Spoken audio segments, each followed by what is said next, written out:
are now tuned in to the TMS podcast. Here's your host, J. Curtis Strickland. Welcome, friends. Do us a favor, like, comment, share, subscribe.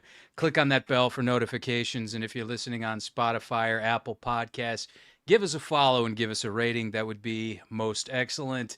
And I have a merchandising company, Hell's Heart Merch Co. Going over to hellsheartco.bigcartel.com. Use the code podcast for 20% off your entire order. They're fine. Bella Canvas, Next Level Tri-Blend t-shirts. They feel amazing. If you like movies, if you like hardcore, check it out. I think you'll really be into them. Look who decided to show up to work today. Look who is at work. It's this guy right here. You lazy ass some bitch. Shit. I gotta bribe you to come to work. I give him treats and shit like that. Get out of here. Get out of here. No. Goodbye. Goodbye. Ah, shit. Son of a bitch. Well, somebody out there's laughing. Yeah, he shows up every so often, but he gets caught up in the microphone cable sometimes. So, we also have a Discord. I'm sure everybody's getting a great big laugh out of that right now. Yeah, we have a Discord. If you go on over there, you can stay dialed in for alerts and for upcoming shows, and we'll do polls in there, and we'll share all sorts of information, and it would be great to be a part of the community. You'll have updates as far as the shows coming up, and would be really awesome if you check that out. Thank you so much. From the Virginia Beach hardcore scene to the frontiers of neuroscience and consciousness research, tonight's guest has lived in two worlds that rarely collide. A former member of hardcore band The Takeover, he went on to become a cognitive neuroscientist, author, and science journalist whose work explores emergence, artificial intelligence, free will, complexity theory, and whether the universe itself trends towards higher forms of awareness and intelligence. His writing has appeared in Scientific American, The Atlantic, and the New York Times, and his book, The Romance of Reality, takes on some of the biggest questions imaginable, from the origins of consciousness to the hidden order underneath chaos itself. Ladies and gentlemen, Bobby Azarian.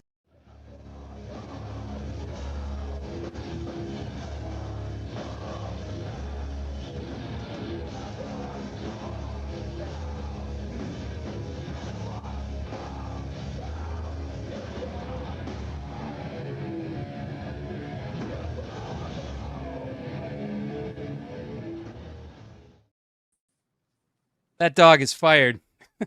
He's Who fired. who was that fluffy little guy? What's their name? That was my co-host Scotty. Yeah, sometimes he likes to show up, but it's impossible to get him out of here because it's kind of in a confined space, and he'll pull the microphone out and all this other stuff. So, yeah, that was catastrophic, but such is the way of the universe. Thank you for being here, Bobby. How are you today? I'm great, man. Appreciate that little summary there. That was awesome. Thank you so like much that? for that. Okay. Yeah, that's probably the best one anyone's done. Oh, I think I'm gonna grab it, use it on my side. Yeah, I really appreciate that. Yeah, That was like the perfect absolutely. summary. Well, good. Yeah, that's great. And you know, this is our connection came about through hardcore, and I will actually get to that when we start talking about your bands and whatnot. But the first question that I typically ask everybody that comes on the show that is connected with hardcore is, what was your relationship with music growing up? Did you have music playing in your household? And like, how did that lead into you playing in bands? And did you play in any sort of like high school band, or what was your whole trajectory like with that? Yeah, as a little kid, I was born in 1980, so it was like the MTV age. So when I was old enough to like start being into stuff, I was like really into the big stuff on the radio at the time. I remember in my dad's car hearing Tears for Fears and Lionel Richie, and when I saw the Thriller video and Beat It and Bad, like I have a picture when I was like 4. I have a red jacket and like a white glove, like trying to be Michael Jackson. And yeah, and my parents had a small record collection of like, for some reason there were all these like soundtrack records, like $6 million Man and Sanford and Son and Charlie's Angels, and I'd play those because that's kind of all we had. But it was weird. I think that's what got me into rap, because it was like, so like, it was music that was sampling everything from like 60s and 70s. Like if you listen to a lot of like early rap, um, it's all like earlier music sampled, like Parliament Funkadelic and stuff like that. Yeah. So when I started elementary school, the neighborhood I lived in Northern Virginia, in Alexandria, it was like 30 minutes outside of DC, and it was like a small apartment complex, and it was like rap and R&B and go-go were playing all the time in the neighborhood. And I was before hardcore, I was into rap because like that's what was speaking to me at the time. The kind of like glam rock bands of the 80s, like I don't know, Motley Crue or Skid Row or whoever, like that stuff wasn't speaking to me. Like I didn't relate to it. And I saw Boogie Down Productions video on, and this is gonna connect to hardcore. But yeah, there's a KRS-One song that starts off. It's called My Philosophy, and the beginning is like a sample, and it says like, "So you're a philosopher? Yes, I think very deeply," and then it starts scratching. But I was like, okay, this is like, there's something there. There's like something richer than the rock music that was on MTV at the time. And yeah, so KRS-One later went on to introduce the Sick of It All, It's Clobbering Time track. And there's a big connection between like Beastie Boys were like a hardcore band before they were like rap music. So I was kind of like introduced into like underground culture from an early age. Like I wanted to find like the secret stuff and the edgy stuff. Um, and it wasn't until middle school I started skateboarding, and Beavis and Butthead started coming on, and I started hearing stuff that you don't hear on the radio, like Sonic Youth and Yeah. Crowbar, and they had a lot of cool stuff on the Beavis and Butthead They videos. played Like, Hum on there. yeah, They played Hum yeah, Stars, was it yeah, and Stars? Yeah, yeah. And yeah, I remember hearing so much stuff on there that you would never ordinarily hear on like normal MTV, or if you did, it would be MTV2 or something like that. So yeah, that definitely kind of opened a lot of eyes for people that may have been into something that was not of the mainstream, such as yourself. yeah, and even Hum, like all those bands at that time, like, well, a lot of them had hardcore influence. Like you could hear like Drop D and like thick chords, like melodic heavy chords.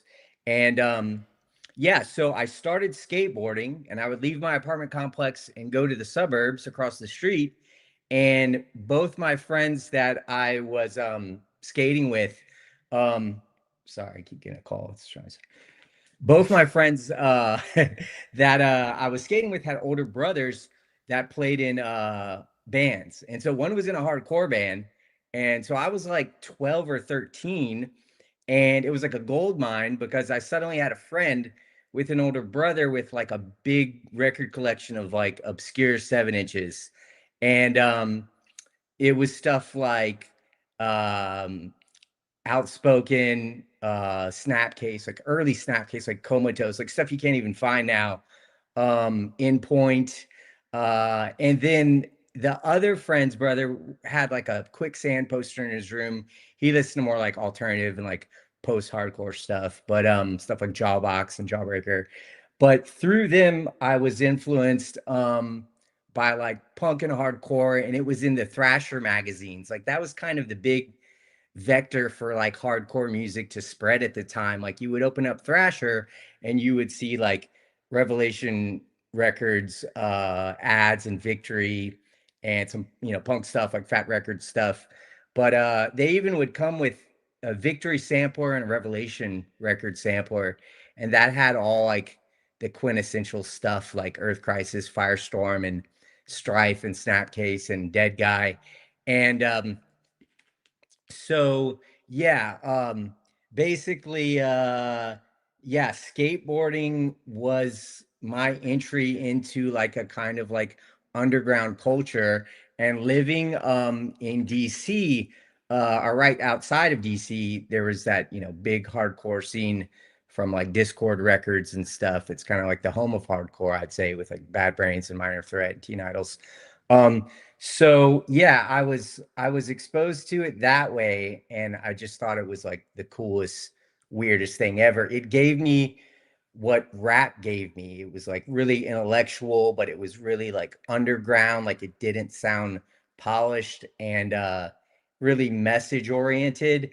And my friend's brother, who played in the hardcore band, he would have he would be playing guitar. Basically, yeah, shout out to Gabe and Justin LaRue and Devin. Um uh I started playing guitar and just sliding power chords all over the place, and like that's pretty much what like you know early 90s hardcore is. You just play like drop you just play an E chord palm muted, and yeah, you can make a song. So yeah, that got me into hardcore, but I didn't start going to shows until I was a little older, until high school. And I moved to Virginia Beach right before high school, but I had all of like I knew about hardcore and punk, and I skated. So like it was just took me about like a year to start meeting everybody who was uh yeah, like into the punk and hardcore scene. When you're a skateboarder, you meet people. You go outside, you go like to the shopping center, you go to the local spot, to the local skate park, and you're gonna meet hardcore kids and punk rock kids. And immediately formed a band in high school. It was like a crust punk band. It was like real, like legit, like like chaos punk kids, like kind of like squatters and stuff. And I was a hardcore kid. I wanted to play hardcore. I was wearing like my Shelter shirt with the Mantra graphic cover. Um, that was like my favorite shirt in ninth grade. And we played like house shows and stuff. But yeah, my heart was in hardcore, and soon after, yeah, formed a band with Paul that ended up singing for the Takeover. He was in my earlier band, HANDPLANT. So it's kind of like a skatecore band. And we were part of that kind of like youth crew revival thing of like the mid 90s. Um, and I listened to everything, like I like the more metallic stuff that was out, like Snapcase and Unbroken and stuff. But we yeah, I guess because we were skateboarders, like youth crew, like something like fast paced, like felt like our vibe. And German label put it out that we got connected with, maybe through like the Revelation Records message board. This was like before the internet era. um so I mean, there was the internet, but yeah, people were just getting computers, and message boards were how you connected with people. There wasn't social media. And so yeah, there was like a Virginia Beach hardcore board, VBHC board, and yeah, that connected us with people all around the world, and European kids love hardcore and German kids love hardcore. So I was like in 11th grade, I think, when the Handplant record came out. We called it Keeping It Rad. It was kind of a play on 25 to Life's Keeping It Real. We were kind of like pushing back against kind of like the tough guy thing. Um, Even though looking back, it's like I love all that shit. Like, I do too. yeah, I mean, and that's what appealed to me, like the transition from rap to hardcore. It was like hardcore was like groove oriented. Like, Right. yeah, there was like a head bobbing element that was kind of the same. And yeah, so but yeah, we were kind of part of that youth crew thing. And we played like, anytime, there was like a hardcore show, like we were thrown on the bill thanks to this guy Matt Dower that did all the shows in the 90s. But we played with like bands like Bane and 10 Yard Fight, Kill Your Idols, yeah, Converge, bands like that. And Yeah. yeah, that was like the second half of the 90s. And after that we started the takeover. Um, Well, let's I wanted to play a little clip. This was something you had sent me earlier of Handplant. So let's check that out.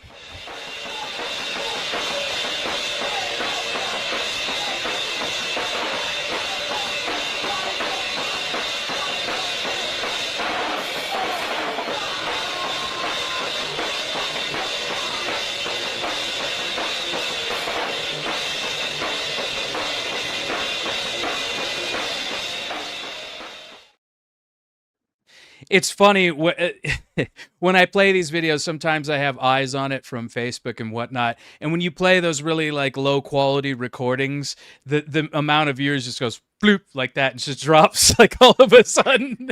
Because I guess I don't yeah, want to hear. Because honestly, all I could hear was like drums, the but it camera's right sounds like next to it's the drum. yeah, Yeah. and you know, it's unfortunate that there are so many of those magic moments within hardcore history that may have not been captured in the best capacity because of the limited technology.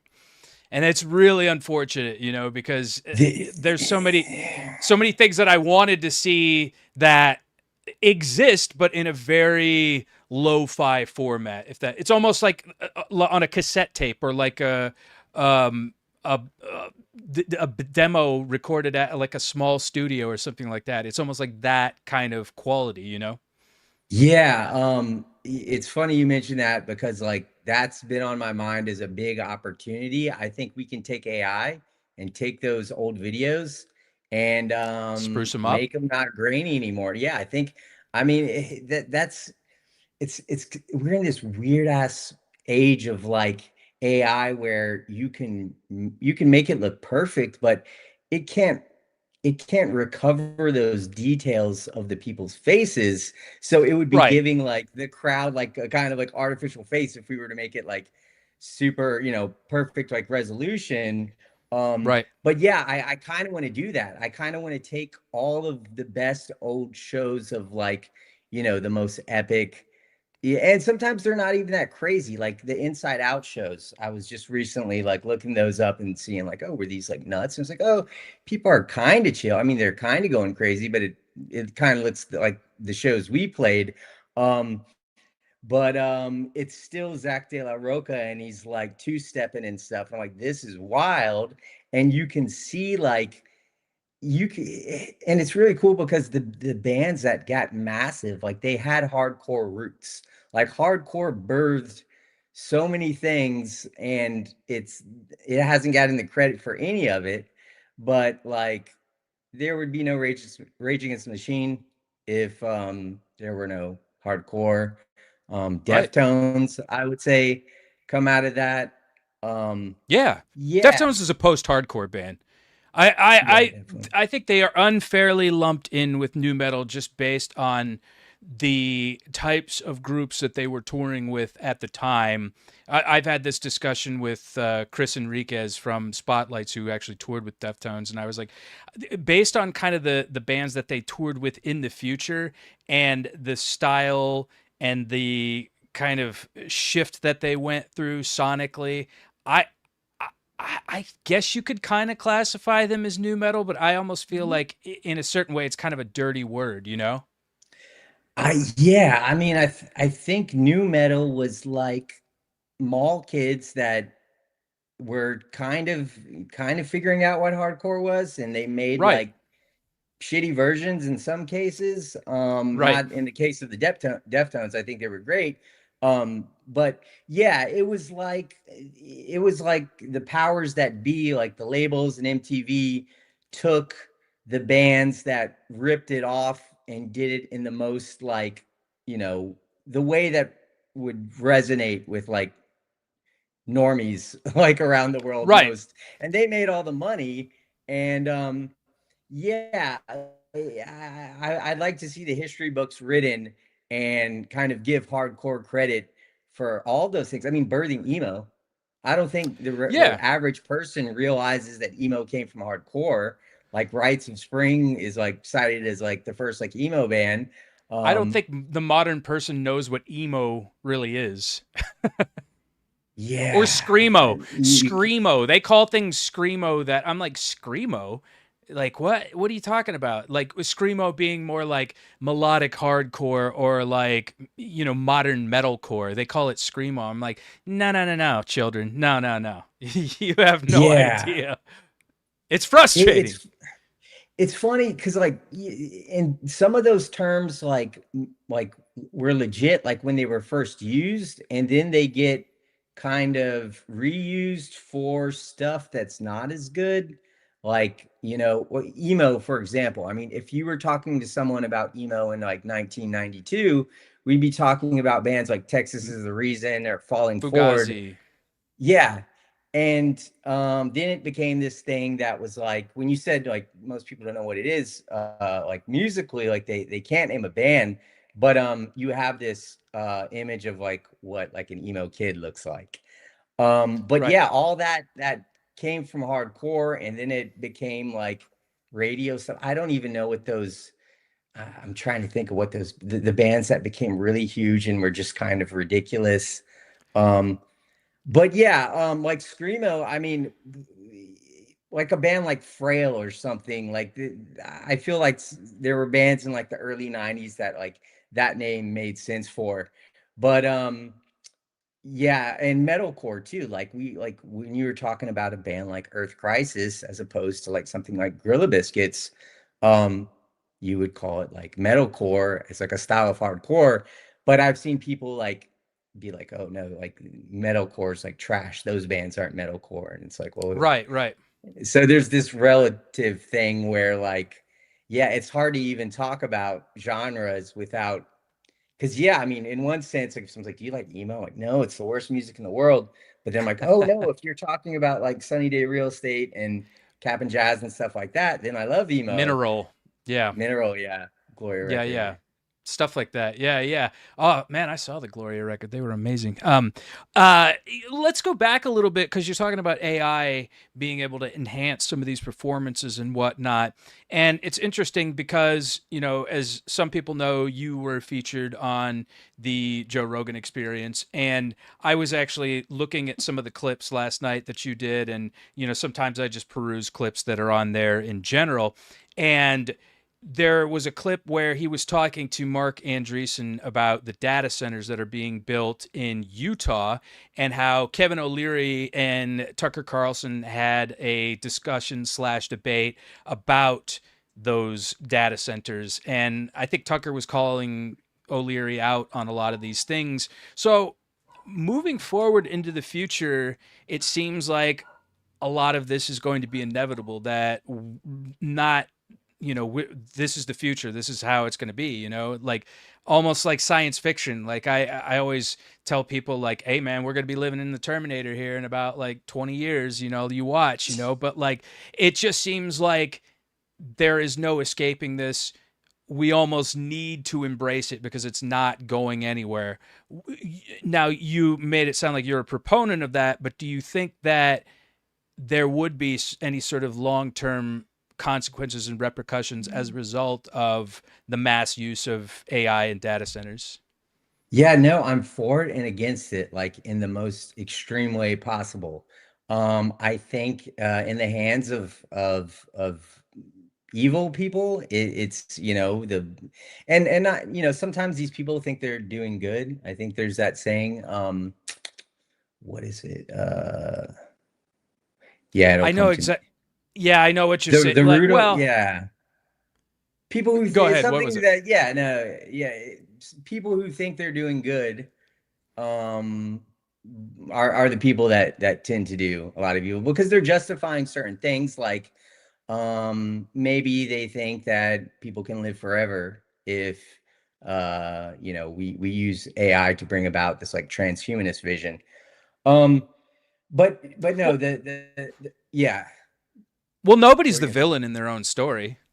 Yeah, exactly. So these people like Peter Thiel and Joe Rogan has strangely been like kind of um like warming up to those people. You can see people online kind of like going at him for that.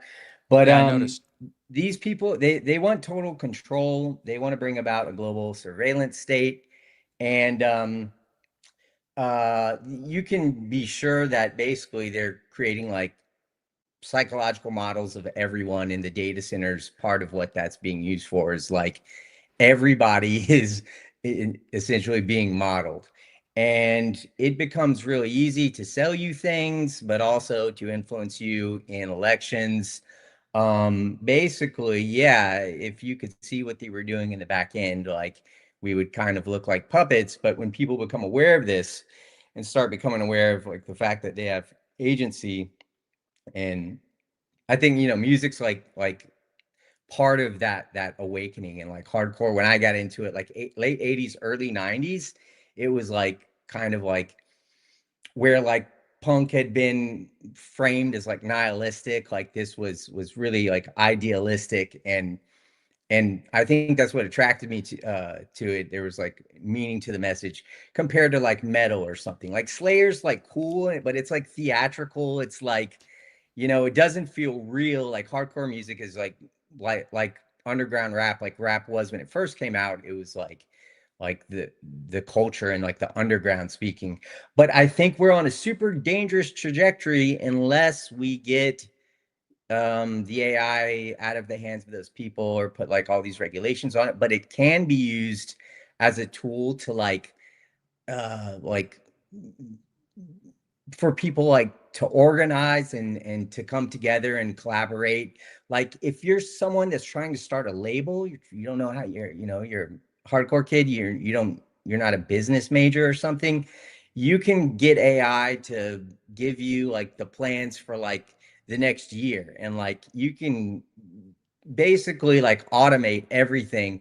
And we're not taking advantage of that because people are just like, fuck AI, like, Right. like I'm gonna be against that in general. But it's the thing that can empower us. Like it's the thing that could like create like a new kind of revolution, kind of like we saw in like the 60s, like with like psychedelic rock. I think we're coming up like that sort of age is emerging again.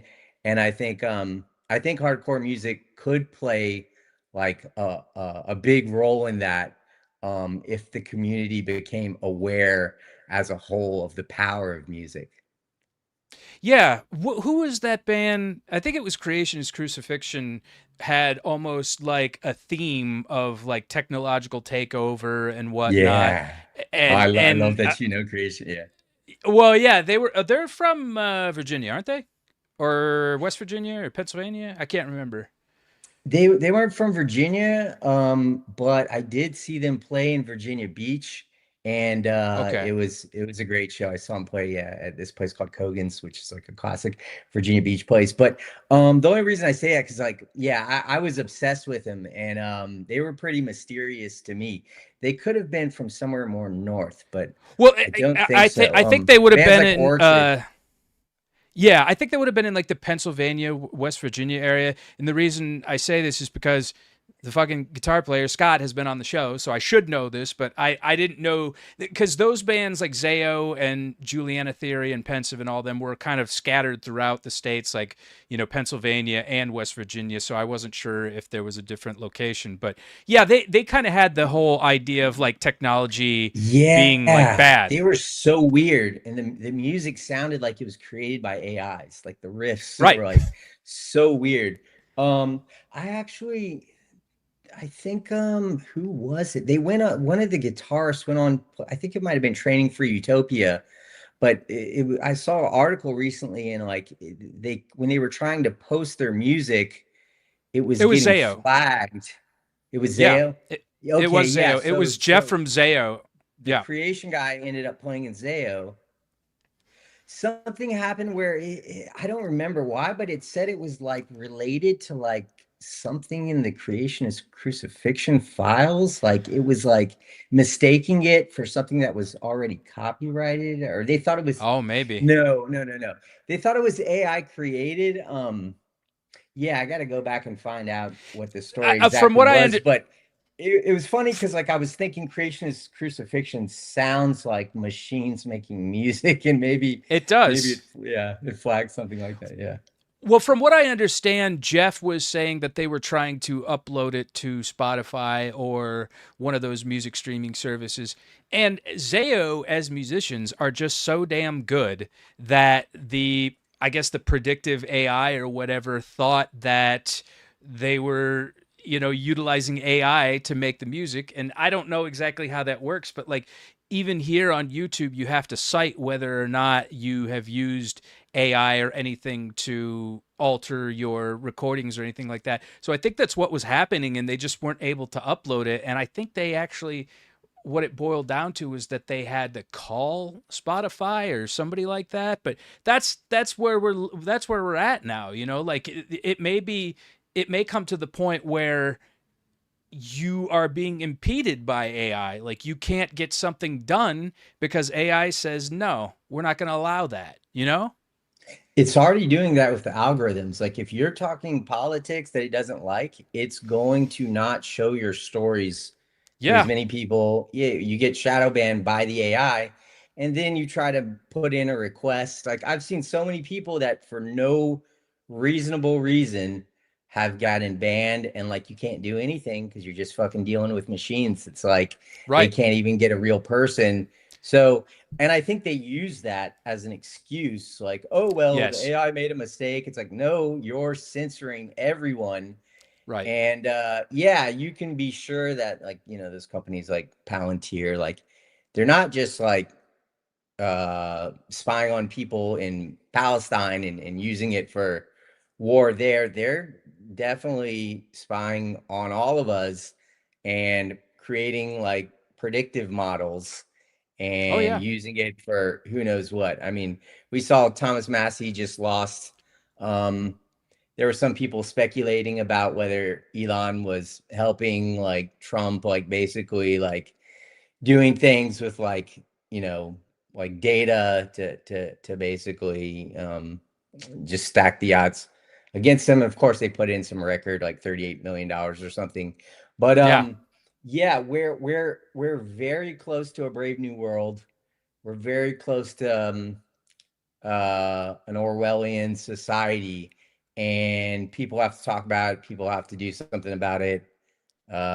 Really, like hardcore as a community, like it needs to get back into the activism, like what we saw with like straight edge and veganism. Like people need to be talking about like what's going on right now. Like hardcore is the most preachy like sub genre of music there is, and I think it's time to not just repeat the same preachy stuff, like that hardcore has been saying forever.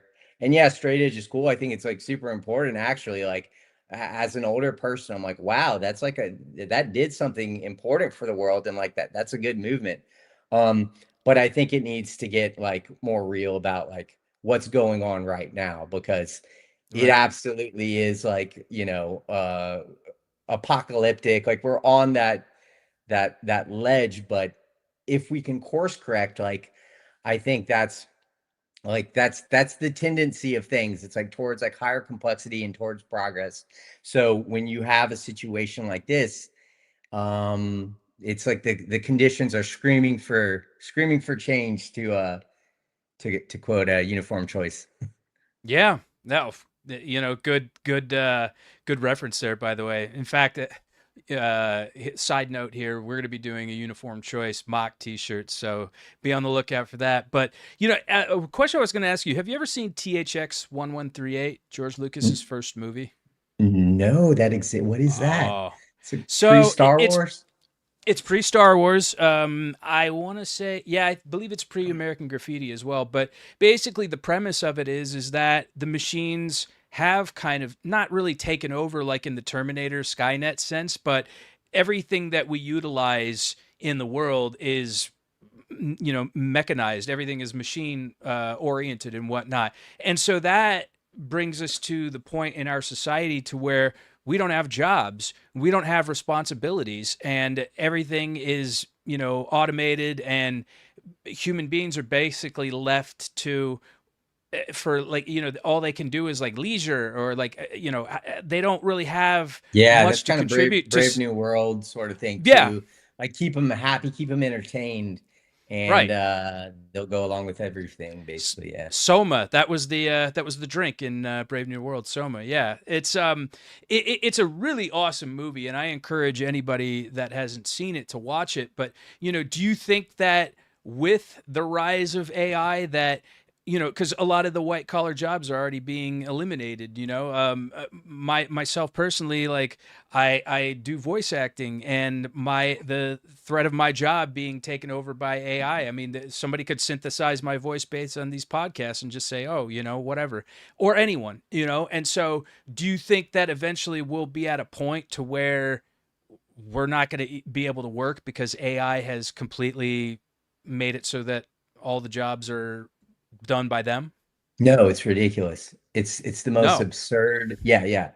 Um, I think they can do a ton of jobs and they will replace us, but like every AI, they're fucking stupid. Like that's like they're really dumb, and every AI that you have that has the capability to do that needs a human overseeing it. It can be the biggest job creator ever, and the people talking about it, like Elon Musk saying like, "Oh, it's gonna replace, no one needs to work." It's the dumbest thing ever. They have no Right. idea what they're talking about. I mean, it's a good thing to think about because like people are going to lose jobs. I Right. mean, already you can, if you're like cutting corners on your podcast and you need a graphic, AI can sometimes do a pretty damn good job. And a lot of times it'll make like AI looking stuff that looked really mind blowing at first, but now is recognizable as AI. But then you just As feed them your, AI.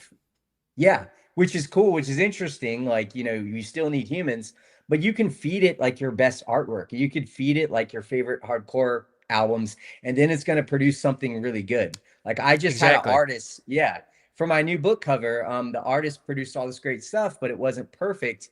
And so I put in AI and I got all these variants from it, and those look great. They still need the human to redo it again to look the best, like to Right. not look AI, but it was enough, like good enough job where like I had people vote on it and they like the AI generated versions better Yeah, than I the did vote it. original. Yeah. Yeah, because he doesn't have the time to draft 100 different variants. And so I Right. used it to do that like super quickly. And so what it's going to do is like superpower us. And then we need to think about just the new space of possible jobs that exist because of that. Right. But basically, they give us the tools to do things like that we couldn't do before. So it will take all of our jobs unless we understand how to use it to make more jobs. But we will do that because basically the way things work in reality, there's like a dialectic, like shit hits the fan and then we like live up to the challenge. But it's this constant, like the transitions happen on the edge of chaos. Like you can predict social change using complex systems theory, and no one really, not that many people understand this yet. And it's kind of scary because that's what the tech people understand. And Epstein understood this, and he was working with the complexity science people and trying to predict society based on these like system science principles. So yeah, the next book that I have coming out, it's trying to make, it packages these principles in like a gamified form. So learning about evolution and learning about cybernetics is fun. And that will kind of arm us with the knowledge we need to go into the next age and to also kind of take over AI from this tech elite. And it's not like, oh, we're trying to like, how are regular people going to take AI away from its creators and stuff? But the people who are the CEOs of these AI companies, they're not the creators. No. They're not the pioneers of AI. They're kind of actors. Like I'm not even trying to be like extra like conspiratorial or anything. Like Right. Sam Altman, and Mark Zuckerberg, like these people, they didn't go to school for that stuff. They're just, No. Mark knew some coding, but like you can't really understand this stuff without getting like a doctorate in it in the way that they claim to. So basically, they're just like regular people running stuff and bullshitting, and everybody's been convinced by that. And it's a little social network. Like it's just one tiny small social world, and they're not the scientists, they're not the tech creators.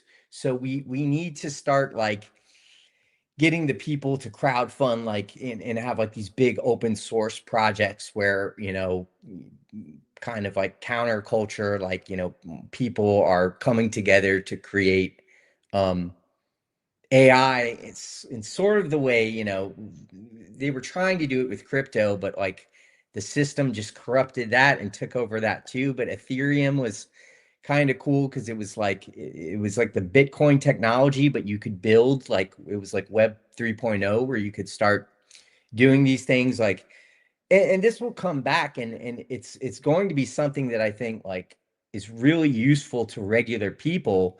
You can create a token and it's basically a way to kind of create something like stock in your company, but you can do a crowd fund with a crypto token, and everyone who funds your project, let's say you go door to door in your community, and maybe you're starting, like maybe it's a band, and maybe you want people to donate just a few bucks, and that's going to give you enough to record and put out like your first release, make some merch or something. You can create that coin, and then everybody who buys that coin, then they're basically like investors in that company. If you succeed, they succeed because of the price of the coin goes up. So you could create this new kind of collectivism through the mechanisms of capitalism, where you're using this new kind of like crypto economy. And it hasn't been simplified to where like normal people can like understand how to do that easily. Some bands were creating like a token for their album, and that was like getting kind of big, and that's good technology like to have, but most of it was just being used by like major labels and stuff, and people kind of pushed back, and I think that was good. We needed that, because it was full of scams. Like with as much potential it has, it's also like the scammiest thing in the world. So Like it's Hawk Tuah really, girl. yeah. You know what? That story's so interesting because I think she was totally manipulated, and that's I agree. how it's like, what does she know about crypto and technology? Right. Who are the people doing that for her? Right. I Right. think basically they see someone that goes viral. They're like, how can we use them? Let's put a lot of money into them, give them a podcast, help, the system can't create virality. They have to allow, they have to rely on like the organic, the people who can like, and sometimes it's just kind of random, like hers, like, she just happened to be interviewed, but she did Right. have a personality that people found interesting and relatable. And suddenly this coin's coming out and all this money's going into it. And then you hear like, it collapsed, and like I think she was gone. Like I hope she, I don't know if like they press charges about anything, if they did anything illegal.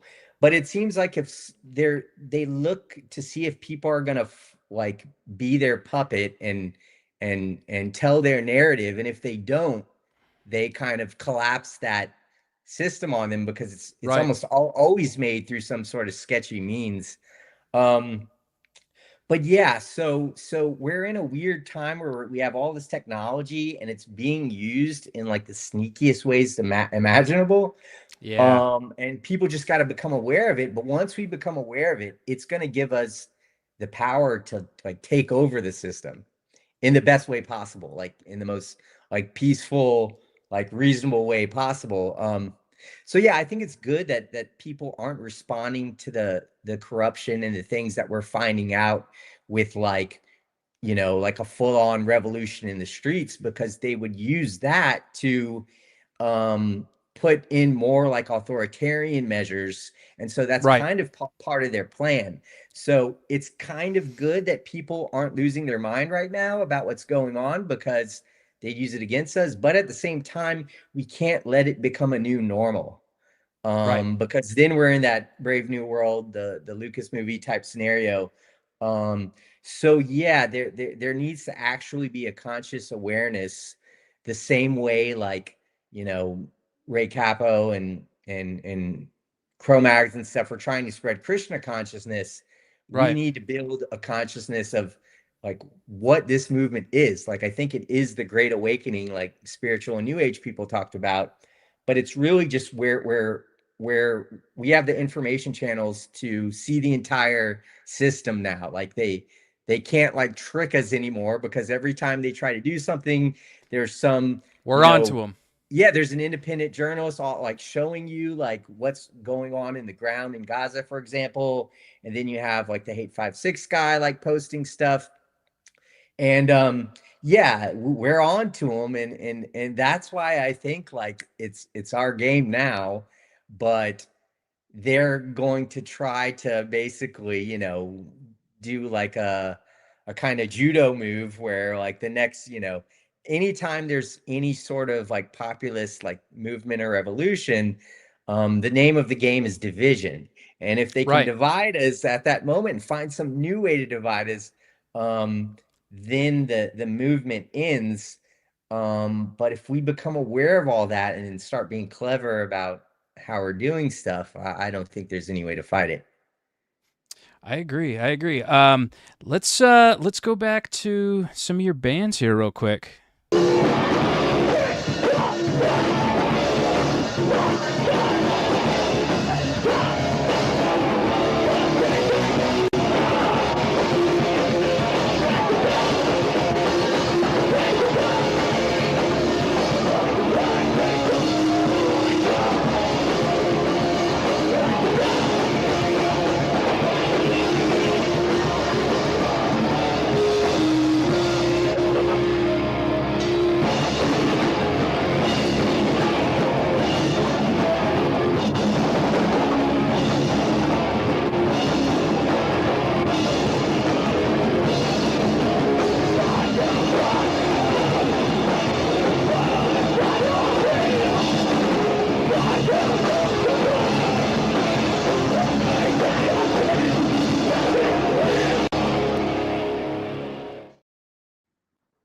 Now, you and I got connected because one of my old bands, A Stained Glass Romance, actually played. We were opening for Hatebreed at a club called Ground Zero in Spartanburg, South Carolina. And some of the other bands on the bill, I believe, were Stretch Armstrong, I think Bloodlet played, and The Takeover played. And I take responsibility for this because I'm pretty sure it was me that did this, but I locked us out of the van and we didn't have AAA or anything like that. And so we were frantically trying to figure out how we were going to get back in the van, short of breaking one of the windows or doing something stupid like that. And we reached out to one of the members of the Takeover, and their dad happened to live in South Carolina, not far away. So he came and I guess Slim Jimmed us back into the van, and we got in there and fucking made it to the next show or whatever. But and when I saw you, I think you were speaking with, I think it was John Joseph. You said you were in the Takeover, and I was like, you were in the Takeover? Holy shit. Like, I remember that band. You guys literally like rescued us, So talk about the Takeover a little bit and tell us what was Yeah, going on with that show. yeah, I've been trying to find out whose dad helped you. There was Curtis in the band. Paul was the singer. I talked to Adam Barone, the drummer, about it. He didn't remember it, but I think that was because this guy Mike Chappell played after him. So yeah, I was in the band for like the first year, and all the stuff that was released under the Takeover, I played on those recordings. They became To the Grave later. But yeah, that was released on Stillborn Records, and the Takeover started. I had been playing in the band HANDPLANT that you showed earlier, and then a more kind of noisier, kind of got a little more like metallic and stoner rocky at the same time. A band called Shock Radio that also had the singer Paul. But there was something that was changing in hardcore in the late 90s, early 2000s, I would guess, where it was more it kind of lost that spiritual and idealistic vibe that I loved about it, and was more about just like Breakdowns. being hardcore. Yeah, it was Yeah. like Yeah. it was breakdown. It was kind of tough guy coming back, and in a way it felt a little bit refreshing because hardcore had gotten kind of preachy, and I think people were sick of the militant shit that was going on with, bands like Earth Crisis inspired like a level of militant veganism and straight edge. The guitarist of the Takeover actually, he got hit with a hammer in the head when he was on tour, with either Holy Time fuck. Flies. Yeah, it was really serious. We did a benefit show for him after that, I remember. But basically, yeah, I wasn't there. He was on tour with either Time Flies or Count Me Out, and he had an X on his hand, and he was in a convenience store, and some fucking crazy kid like just like hit him with a hammer in the head because he had an X on his hand. And so I don't know if this kid like, had heard about like straight edge kids being militant and like doing that kind of thing to like non-straight edge people, but yeah, that he was like attacked by, he's okay now. Thank Yeah, God. thank God. But yeah, that was right before the takeover. But we wanted to do something super heavy and super like breakdown oriented. I kind of wanted to do like early 90s like stuff that I had just missed because I started going to shows in around like 94, 95. Um, Stuff like Unbroken. Um, and yeah, but some of the band members wanted to do more like Hatebreed was becoming cool again, and Terror was one of the big bands. But yeah, so it was a mix of like early 90s kind of metallic hardcore with like breakdown like moshy stuff, and it was really fun to play. um and we kind of got like, it was kind of like for Virginia Beach, it was like kind of an all-star hardcore band because we had like the basis of this band Project 208 that was kind of like the local favorite band. And like I said, Curtis had played in Time Flies, that was on Indecision Records, and had toured with Yeah. Count Me Out. And me and Paul were from Handplant, so it was like all the local bands had formed one band, and so we had a pretty good like response immediately just because we had all been playing shows for like, almost a decade. And it was a lot of fun. Ultimately, like, yeah, like I left the band. I was in college at Old Dominion there. Started another band that was like the kind of like, it was funny in the early 2000s. Hardcore kids are, you're getting older and you're going to bars and nightclubs, and like 80s night was really big, and like electro was big, and like dance rock was like becoming cool. And so like I started this like weird electro pop dance band. It was kind of like Blondie meets like Tom Tom Club or something. Okay. But that had Natalie Prass, and she went on to be Rilo Kiley, and Okay. she's like a singer songwriter. I think she dated Ryan Adams for a while, and Oh, wow. then did her solo career with what? Yeah, the guy she's married to is in like a really good band too. I forget what they're called, but she has a successful solo career. People should check her out. But the other guy that was in all my some of my hardcore bands, he became the bassist for a band called White Denim. It's like an Austin psych rock band that's toured the world with like Tame Impala and Flaming Lips and Wilco and Oh, stuff. They're wow. really good. Um, and the first couple practices had the drummer that had just played in Converge on the split with Agrafork Nosebleed, which is a Yeah, great album. It has one of it Converge's is. best songs, Locust Rain. Locust And so we were Rain. pumped. Yeah. We were like, yeah. So he was drumming, and we actually, he ended up not being in the band. Our the guy that played in Handplant that played drums ended up playing drums, and Nate Newton from Converge's little brother played bass in a couple practices. But yeah, so I left to take over for that.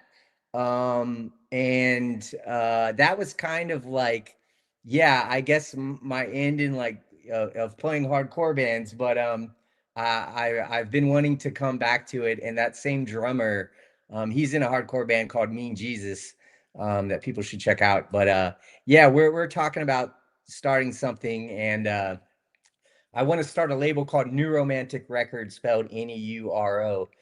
That would put out stuff that's like hardcore music, like that has a message again. Um, and I think Turnstile, I think they were channeling that kind of early 90s vibe in their music.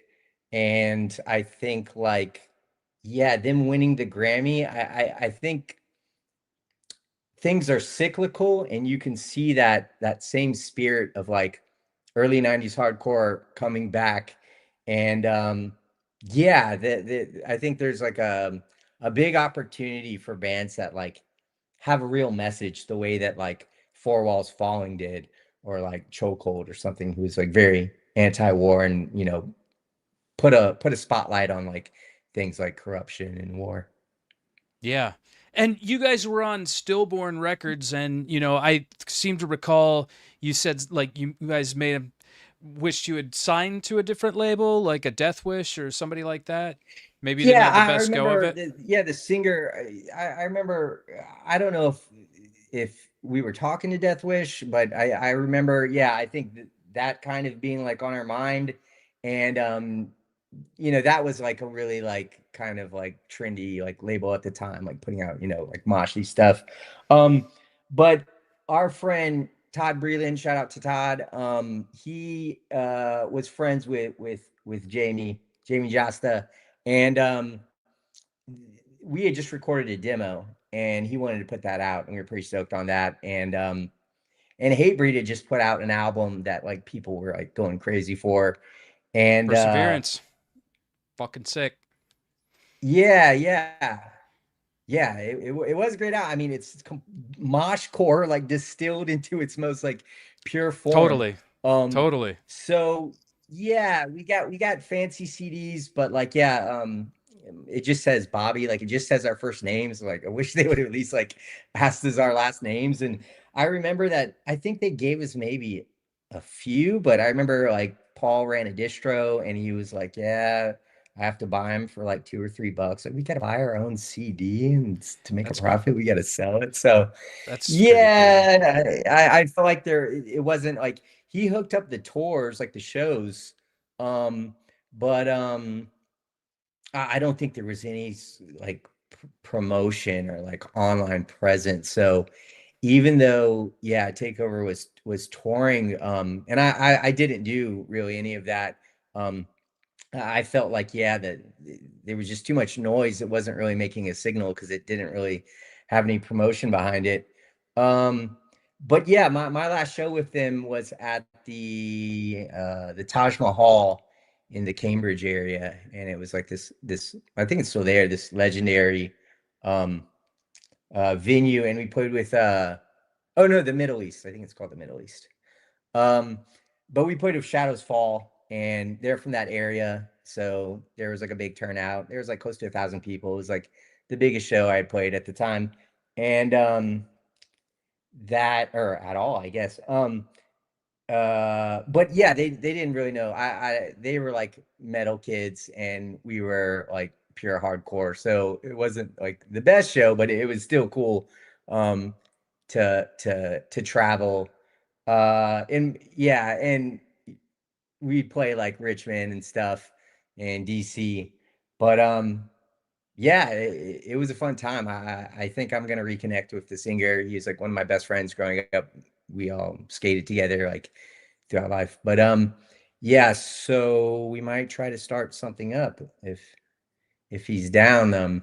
Yeah, the drummer that I mentioned, he's definitely down. So we'll see what happens.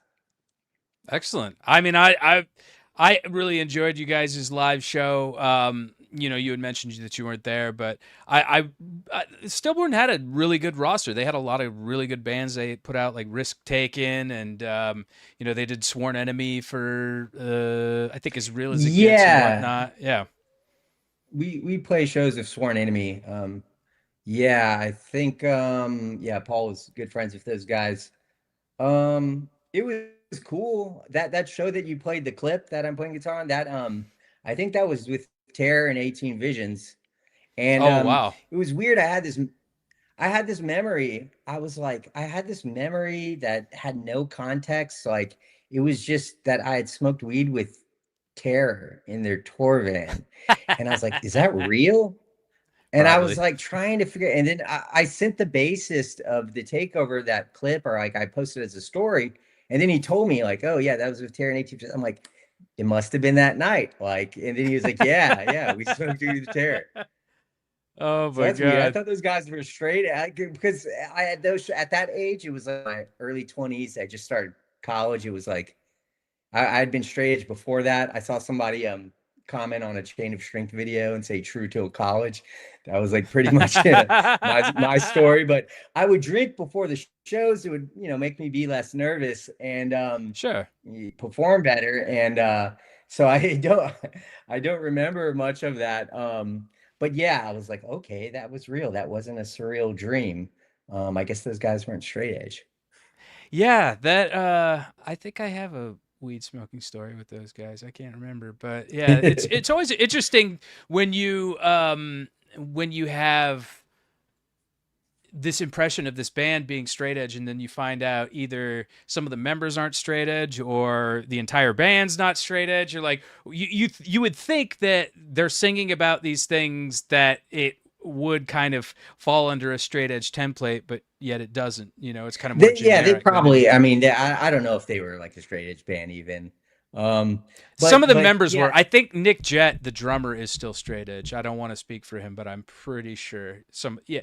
Yeah, it was like one of those like half and half bands. Some of them were, some of them weren't. Yeah, something like that. I mean, everybody gets older, and like I think 90% of people who were straight edge and had lyrics about that, a few years later weren't, and can't judge them for that. Um, but as I get older, I'm like, yeah, straight edge was pretty cool. I'm like, this is bullshit. Like we are being like everything's like suggested to us. I think there's a Fugazi song. There's a line about can't walk down the street without suggestion.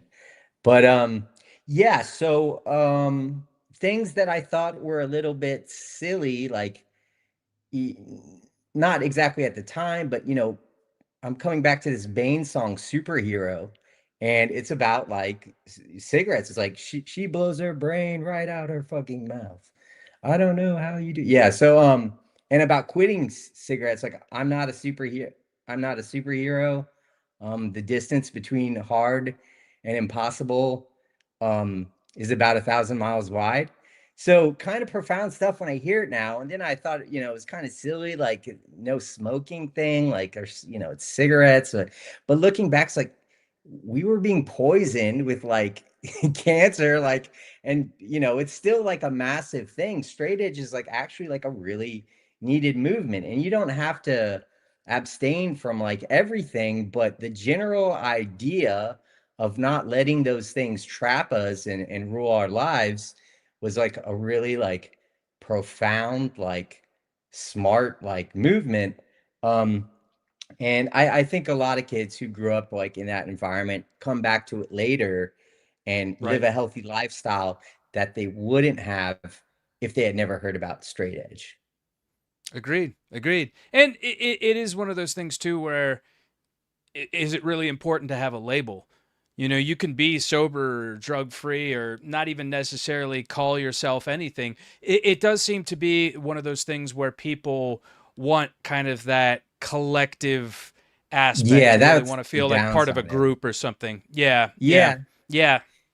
So And, so and the, then, yeah, but then they make it so that it's inaccessible if you sell out. Like you can't go back to it. Even though I've known people who've done that, but like it does seem kind of yeah, exclusive in that you can regard. do it for yourself. You might not be accepted by the tribe again, but for me, yeah, it's like I don't drink. I don't drink caffeine.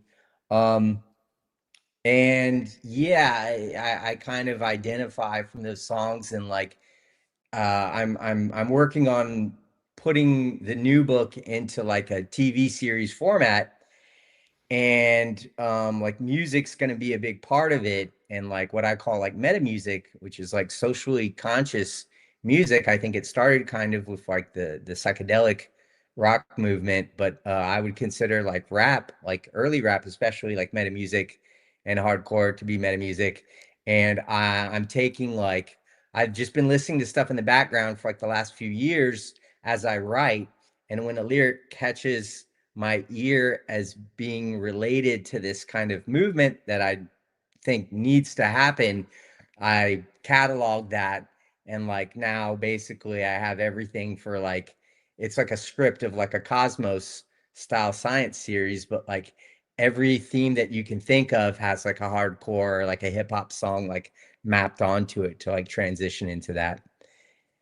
I love that. That's amazing. And I know that is kind of part of your career, but let's take a quick break and do some rapid fire questions, and we'll come back to that. So stand by.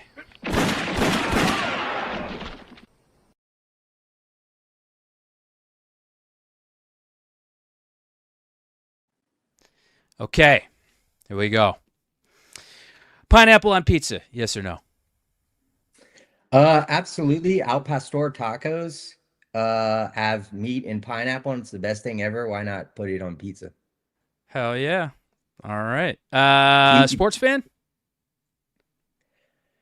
yeah, I was being entertained listening to your interview with Victor Cara yesterday, and him talking about like not like having beef with like the shelter youth of today The guys, jocks. the jocks.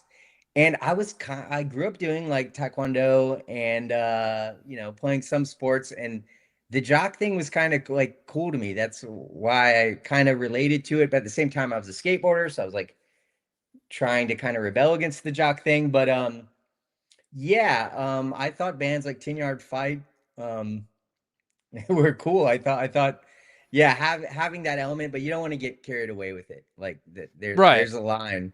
You don't want to get douchebaggy bro, like jock, like yes. So, but sports are cool. Do you like baseball or It's part of football? being healthy. It's yeah, it's fun. I like basketball more to watch. I would say Basketball. Okay. football. Okay. All right. Basketball to play, football to watch. Football is almost like the modern day gladiator sport. Yeah. I feel like that's what we're doing. It's like it's not acceptable to let people kill each other, but basically like That's the next we're being best thing. entertained by people. They're giving each other brain damage. It's kind of bad, but Yeah. yeah, football's entertaining. But no, I'm not into it. Like when Vic was saying, like, I don't want to have a conversation about football. It's like I'm kind of in that boat too. It's like Right. I think it's fun to play, but like I'm not so into it. Some of my friends are who, grew up being into punk and hardcore, like really into football. I Players, can't stats, all completely, that.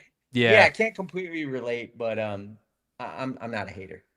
I hear you. And this is something that I had mentioned on one of the previous shows. I look at baseball. This is what I prefer baseball to football in that it's almost like a meditation. Because like Yeah. you sit there and you're watching and it's like, well, what is this guy going to do? What is he going to do? And there's so many moving parts to it, even though it may not always be moving at the same time. And it's all about breath control. It's all about, just so many elements to it to where it's more like chill and relaxed to me. Like I don't like the high octane aggression of football as much as I do kind of like the more passive aspect of baseball, to where it's like almost like bursts of energy, where it's just like there's nothing going on and it's like boom, and then it's nothing going on and boom, like crescendo decrescendo. Yeah, I haven't fully appreciated it, but now that you say it that way, it probably is like the deepest of the major sports. I was a little kid when I went to my first baseball game, and it was boring compared to like the race car races that my uncle would take me to. Um, but yeah, watching that movie Moneyball really had me fascinated with baseball, because he basically hacked the system by like using like science and math and like understanding, and this kind of, yeah, understanding how the superorganism worked, like how people can come together and like how each person's diversity can play a role to make the ultimate thing. And it didn't work at first, but after a while when they learned to play together, yeah, it worked. Like a nerd hacked the system. So that's super interesting to me. And hardcore was also, it seemed, it was almost like a sport. Like it was really like the emergence. There's like a collective there, there's like a subculture, but like when a band starts playing, it's like a super organism emerges. Yes. And a little collective intelligence. And I really liked 90s, early 90s hardcore because it was all about the message and the sing-along more than the mosh. And Yes. you had to get records. It was like where the only place you could find this was at shows or Yep. like your one or two local record shops that would carry that stuff and have flyers. Like there was no way in the world, like now you go on the internet, you can find everything, but there was no way in the world before to find out about a show except going to the record store where the flyers were. So it was like Yeah. you had to find this little portal into this little weird eclectic world. And when the first show I was at, it just sort of erupted. And I was like, what the hell is this? And it was like kind of scary. Yeah, that first show was interesting because it was like a ton of people, like way more. It was like probably 700 kids at a hardcore show. It was like Redemption 87 and Ensign, who was always great live, and Blade Yeah. Crasher, local favorite that the singer went on to be in the band No Justice, had a guy from the DC band 86 Mentality. But yeah, his name's Timmy Green, good friend of mine. He would go nuts, absolutely crazy, like just jumping off whatever the biggest thing was onto somebody's head. It was at the Virginia Beach skate park, so there was like tons of room. And I don't know if like word of mouth spread through like Virginia Beach high schools. Spitfire was a popular band in the same scene that time. Jesuit, Great band. yeah, Great band. Nate from Converge's earlier band. And there were like, it was probably like 700 kids in a skate park. And yeah, it was like nothing I'd ever seen. I had already been in hardcore for 2 years and like had a guitar and was like, learning to play riffs and like jamming with friends. But yeah, it's the emergence of a literal superorganism, and you're bound by this message, and you all know the lyrics because you found some record, and nobody, who had a record player back then. It was pretty hard to find. If your needle fucked up, you were screwed. So Yeah. you should have, make tapes from the records. Yeah. But yeah, that was the only way. It's like you had to open up the insert. You couldn't go on the internet, find the lyrics. And so it's all these kids that have come together and they're passionate about this same message, and they're jumping off the stage and they're putting X's on their hands and they're wearing Hare Krishna beads and stuff. It was just the weirdest thing. And I was like, yeah, this is my tribe. It's almost like you're chosen, you know? Yeah, you're chosen or you self-select. Like, yeah, it's like your destiny. I I think it's, yeah, people that, I mean, it's part of punk rock. Just you don't sort of fit in, and yeah, it's kind of like a cult, to be honest. I mean, A little bit. um, A little bit. yeah, hardcore is like it's a cult, but it's like the best cult because Agreed. it's about like thinking for yourself, and there's the whole political spectrum in hardcore. There's the right and the left, and it was like when I started going to shows, that was true big time. Like there was Food Not Bombs. It was like the crust punk kids, and the political like the political like noisy metal bands, and then there was like the more like far right, like One Life Crew and stuff like that, and just bands that were like Skins, like bands like Warzone and stuff. Working Um, class. Yeah. Stuff like that. Working Yeah. class bands, and everybody, there's the theme of unity at these like punk and hardcore shows. And for the most part, everybody got along, especially in Virginia Beach.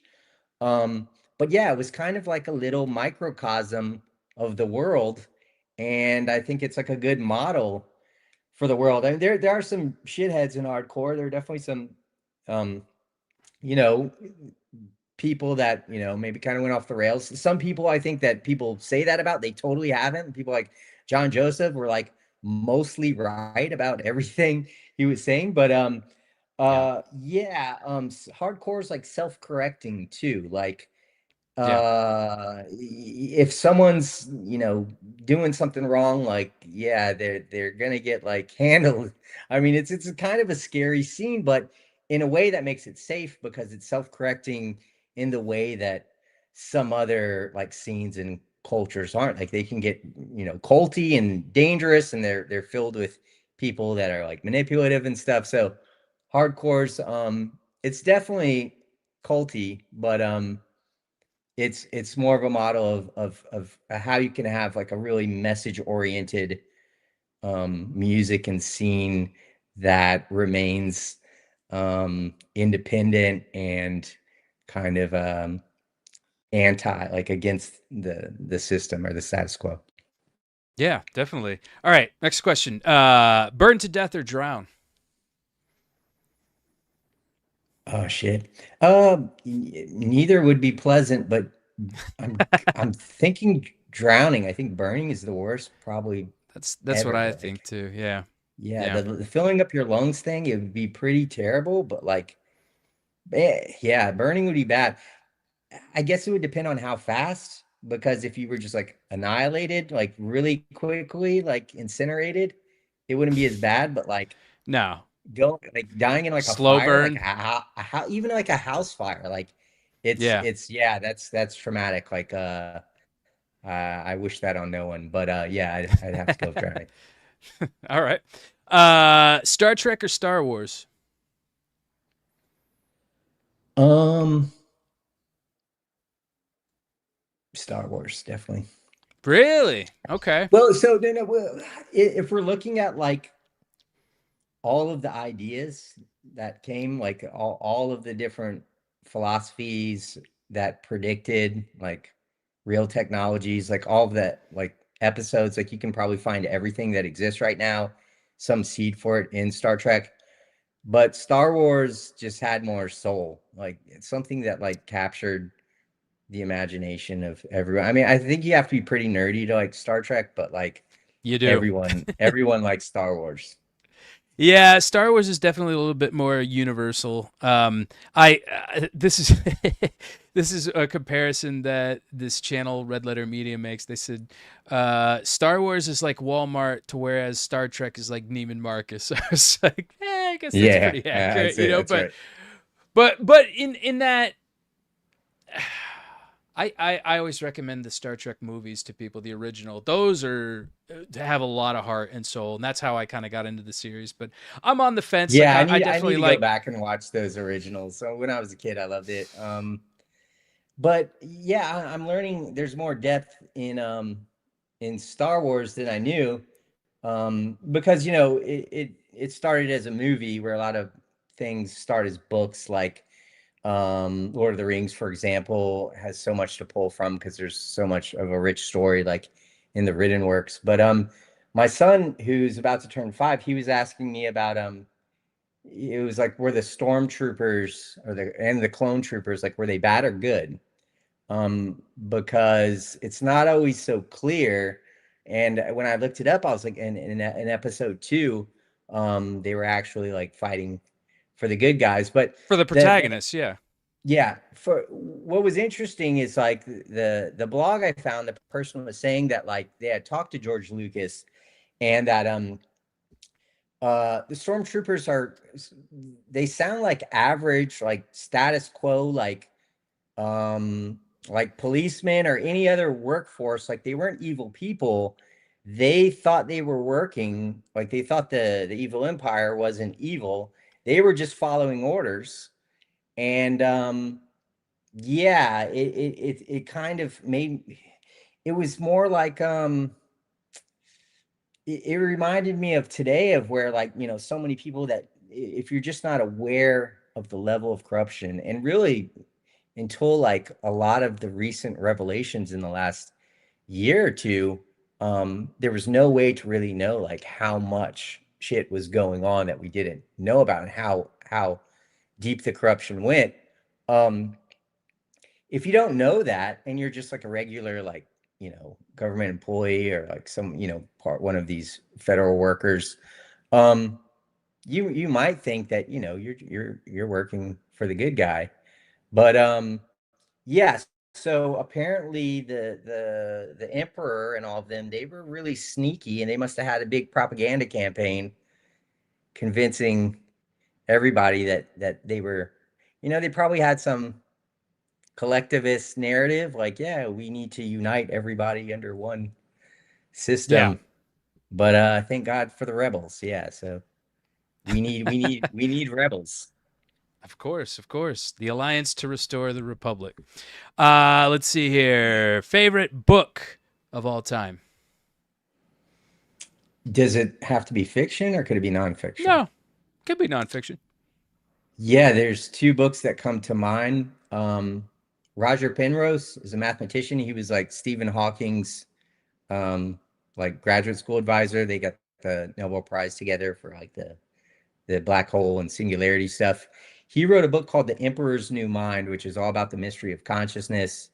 It's about the mystery of reality too, but it's a really trippy book. It's from like 1985. That's one of the classic science books, and kind of explained that like consciousness is a mystery. It was kind of emphasizing that the brain works in ways that computers don't, or that formal systems don't, and that consciousness must be something in addition to computation. And that sort of brought in this mystery to consciousness. Like, we've understood a lot about our universe in physical terms, but there may be something about consciousness that kind of transcends like mechanistic understanding. And a book called Gödel Escher, which was kind of like trying to understand how consciousness arises from these loops in the brain, these like processing loops. And he saw these same hierarchical, like nested looping structures in like Bach's music and MC Escher's art. Like if you look at MC Escher's art, there's the one where he's holding up the glass ball and his reflection is in that. And there's one where it's like ascending and descending waterfall, where water's going, it looks like it's going down, but then it's going back up, and has these like visual illusions that play with this idea of like loops and hierarchy. And a lot of that inspired my books, and just looking at evolution as a process that through these loops keeps creating like higher forms of complexity. So matter becomes life, and then life creates mind or consciousness, and then out of that comes civilization. And yeah, the idea is that this is just a stage in this grand cosmic game, or these levels, and we graduate to the next level by coming together the same way cells came together to make multicellular organisms, and organisms came together to make societies. This next stage is a state of planetary coordination. So yeah, that's kind of the philosophy in my book that was mildly inspired by like early 90s hardcore and Krishna consciousness. Nice. Very cool. Very cool. All right. Fantasy concert or show lineup, 3 artists, any genre. They can be bands that exist, artists that are still around, or ones that are not. Bjork. I Okay. haven't seen Bjork live. She's been my favorite, yeah, for forever now. And she's super weird and eclectic. Yeah. I'm trying to think of let's see, it would be cool to see Bad Brains play Eye Against Eye. Okay. And who else would go on there? Maybe there's a band of people like psychedelic rock. They're from like, they put out an album in like 69. They're called the United States of America. And it's just a super trippy, like it's way more out there than like any of the psychedelic Beatles albums or the Doors or Pink Floyd or anything. And they have a female vocalist for most of the songs. Um, yeah, that'd be a pretty weird bill, but it'd be cool Yeah, one to it see. definitely would. I'm not familiar. I'm familiar with the presidents of the United States of America, the Yeah, old, everybody thinks I'm they were talking kind of about like that pop when punk I band. Yeah, yeah, Peaches, yeah. Yeah, they were a Peaches, fun band. Lump. Yeah, yeah, Yeah. yeah. Interesting. But yeah, Okay. no, it's yeah, it's they were going to get they broke up because of a drug bust. They got like busted Oh, in their van, I think, but the singer was gonna get replaced by Nico from Velvet Underground. And oh. the word was that she wasn't they didn't think she was good enough of a singer. I love Nico, but she's not the best singer, but she has Well, Nico style. kind of came in to Velvet Underground, and I don't even, if I recall, they didn't even want her in the band. But Is she that makes right? it. No, no I doubt. But I think like Andy Warhol wanted her inserted in the band, and like Lou Reed and everybody else was like, "Fuck, okay," like I had never heard that. That's okay. awesome I think though. I can I could be believe it. wrong about that, but yeah. Well, that'd be cool But because I that would mean that Warhol and not Lou Reed was like calling the shots. And yeah, I guess that's why their album cover has his banana on it. Well, But yeah. no, I don't know if I it could was. see I them. don't know if he had like full control over it, but I think it was.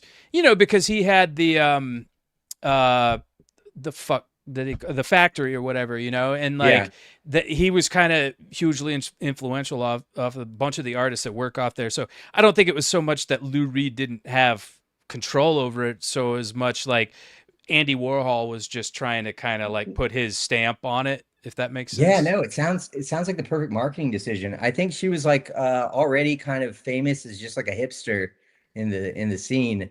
Um, but yeah, you that album wouldn't be what it is without Nico. Yeah. Okay. All right. So the United Yeah, States of put America. Velvet I'm gonna Under. have Yeah, to check that out. we can throw Velvet Underground on there too. Yeah. Yeah. Yeah, it's a weird, trippy album that Okay. almost no one has heard about. I want to hear this now. All right. Yeah. If you could exact revenge on your enemies and get away with it, would you?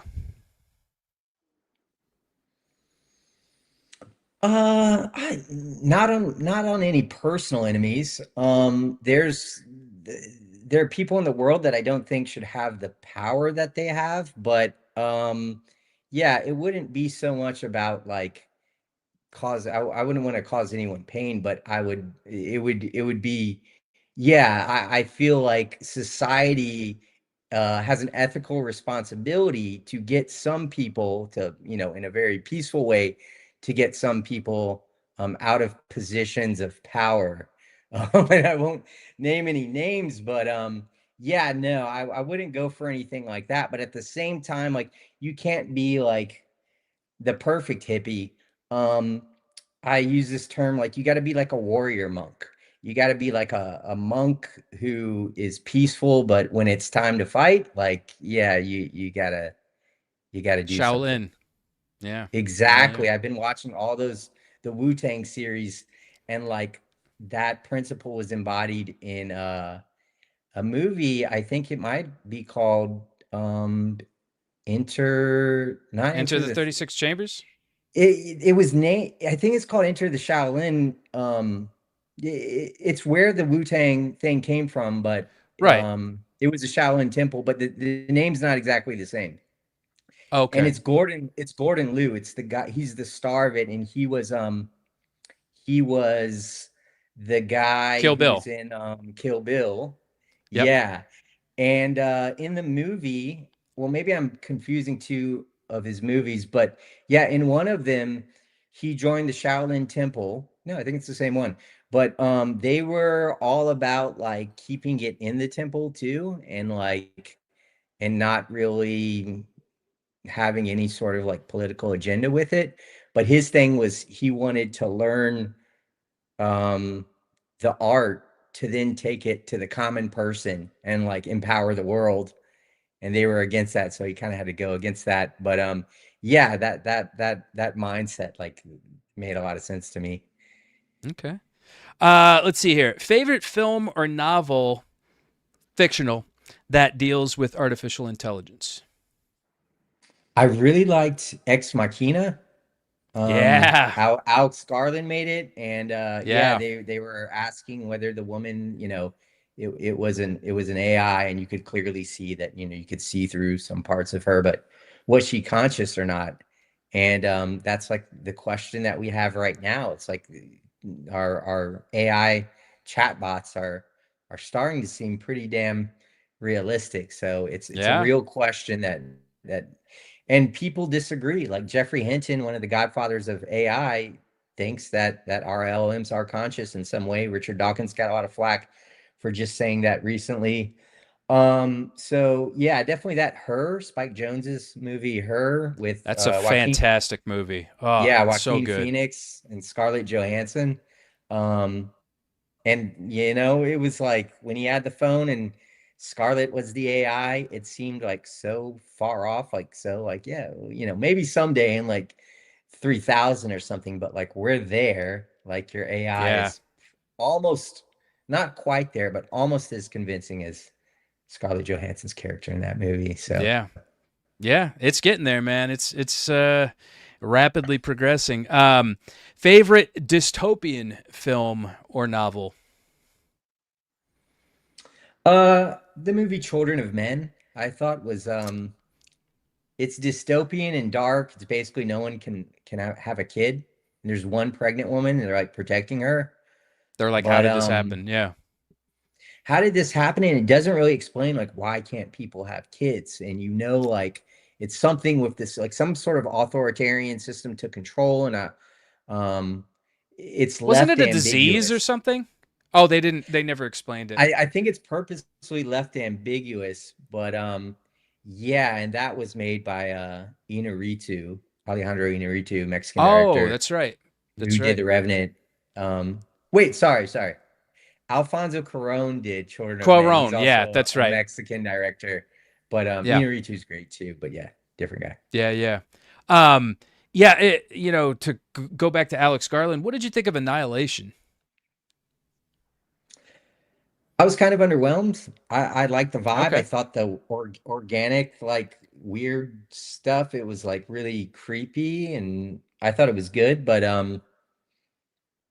yeah, Ex Machina is still my favorite. Did you like Annihilation? I did a lot. Yeah. I know it had books. I know the story goes way deeper and there's like sequels and stuff. So yeah, I think I might need to read the books because it seemed like some of it didn't make it into the film. Yeah, it could have. I don't know, but I saw it in theaters and I remember really enjoying it. He worked on something else that I found out about recently, and I don't remember what it was, but it surprised me, and it didn't, because I was like, yeah, that makes sense that it has his DNA on it. But we had a question here in He the made Civil chat. War, that movie Civil War. I did not see that, actually. I I don't think believe that. I I don't honestly believe that California and Texas would have aligned together. That is science yeah. fiction. Well, maybe Austin in California. Austin, yeah, maybe. Only Austin. I feel like he's being used like a puppet, honestly, because there was a movie called like Men or something, and it may have been cool, but it was kind of like when it was coming out, it kind of got that automatic response from people where it seemed like very, anti-male, which might not be a bad thing to make a movie about, but it just seemed really trendy to put out at the time. And then Civil War, it was a really visceral movie. Like I thought it was done well, but it seems like it feels almost like a narrative is being constructed to kind of bring about that scenario, and I'm honestly Yeah. kind of worried about it. But Yeah. I yeah, found that came out coming out around election time was very convenient, is what I will say. pretty sus. Yeah. Yeah, yeah. We got some questions here. All right, we were talking about 108 earlier. Trivikram Das, who is a regular attendee of this show, Tim Cohen, says, I don't know if we can rattle off. He's asking for top 10 hardcore and punk records. That might be a big ask. Maybe, well, That's fine. yeah, top. You want to do 10? I don't know if we could do 10, but I just name off some yeah, some random ones. Um, And do you play guitar every day? oh no. Like I play it like a few times a year, maybe a few times a month. Okay. Um, Usually in this basement. I want to start a band again at 45. But I used to play it every day from 13 to like mid 20s, and I miss it. Um, to name off some of the greatest albums. Grill Biscuits Start Today. Yes. New Direction is a classic. Minor Threats, first album. Uh, let's see. I love the early Snapcase stuff. Looking Glass Self Yeah. was really influential on me. Um, Probably a lot of people like Shelter's earlier stuff before this, but Mantra was like I got that when it came out in like probably like 93 or 94. And that CD was super influential on me. Um Unbroken, Life, Love, Regret. That's Yeah. a cool CD. I like the Burn CD. I think Burn's Yeah. underrated. Later I started getting into more like mathy stuff like Botch, We Are the Romans. I definitely put that on Yeah. there. It's a good one. Maybe Cave In Until Your Heart Stops. I like the earlier Converge stuff like Where Forever Comes Crashing, When Forever Comes Crashing. I've been listening to stuff that I didn't even listen to that much back then, like Integrity. Dead Guy, Fixation on a Coworker. It's a Yeah. good album. Great album. Um, I like the Inside Out stuff. 108 Threefold Misery. You know what? I heard you talk about it. For me, it's not Threefold Misery. And Is it Songs of Separation? yes, it Okay. was, or Holy Name. It was Okay. Holy Name because I got that from the store, and it was like it was really mysterious to me at the time. And but Songs of Separation has the bangers like Deathbed. Yeah, I like Songs of Separation a lot. I feel like Threefold Misery really kind of amped up the whole. How do I describe this? Like it all to me, like the lyric that your desire brings on the pain. I'm like, holy shit, that is so profound to me, you know, because it does. Like when you are trying to go after something, chase after something, and maybe whatever you chase after you get, or maybe you don't. But in the grand scheme of things, it's like you're grasping at that, and like for me personally, a lot of that is I don't get what I want, and it causes me pain, you know. And so that lyric to me, it's so deep and it's just so profound to me, and I guess that's kind of the whole feeling I get from that album. Don't get me wrong, I love Songs of Separation, but Yeah. I feel like that one is just, it's like Songs of Th- Separation is Star Wars and Threefold Misery is Empire Strikes Back. yes. Yeah, no, I see what you're saying. I didn't listen to that album that much when it came out. The 108 albums were kind of hard to find, like relative to like how good of a band they were. But I was listening to your conversation. It sounds like a Kurt Ballou production. And Yes. the guitar, it doesn't sound that much like Vic's riffs. It's faster and it's more chaotic the whole way through. It has the same vibe. Like it sounds like someone who understood Vic's writing and did their own thing. But it's like, yeah, it sounds like a Kurt Ballou production. And the older 108 stuff, I can hear the Inside Out riffs in it a little bit too. Um and I think Triv but actually wrote a lot of songs on that. I'm pretty sure he did. Correct me if I'm wrong, Trivikram. yeah, no, I think yeah, that's no. right. Yeah. But Yeah, I don't know. lyrically, like they're one of the bands that I've come back to recently because for a while I didn't listen to much hardcore except like all once in a while, like putting one of the classics on. But 108 is a band that I've revisited and like paying more attention to the lyrics now. And yeah, it's just all like, yeah, super deep. And they're one of the Krishna bands. Like I wish people would know more about the Krishna movement because it's weird.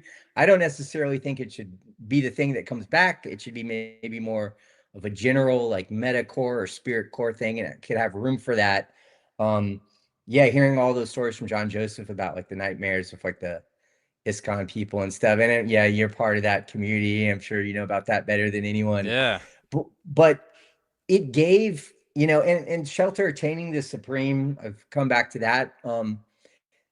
It gave a lot of meaning to the music. And when you listen to the lyrics, like it's stuff that if you're a teenager and you're growing up on that, it's going to instill good values in you and like is going to make you like aware, like, aware of the world and the culture and how you need to change that, where a lot that's kind of missing from hardcore today. And I hope that comes back. I hope it gets nerdier and more spiritual and more message oriented, even though people get sick of the preachy stuff in between songs. I think like the hardcore community, like the way things work could be like optimized to be like super effective. Like I have a Substack, Road to Omega, and that's where I keep people updated with my stuff. But it's more like political and more oriented towards like actually like changing the world and the stuff in the books. And so I could imagine like hardcore shows, like it's not just the bands that have to like create and build. It's always also been, kids who had distros and stuff.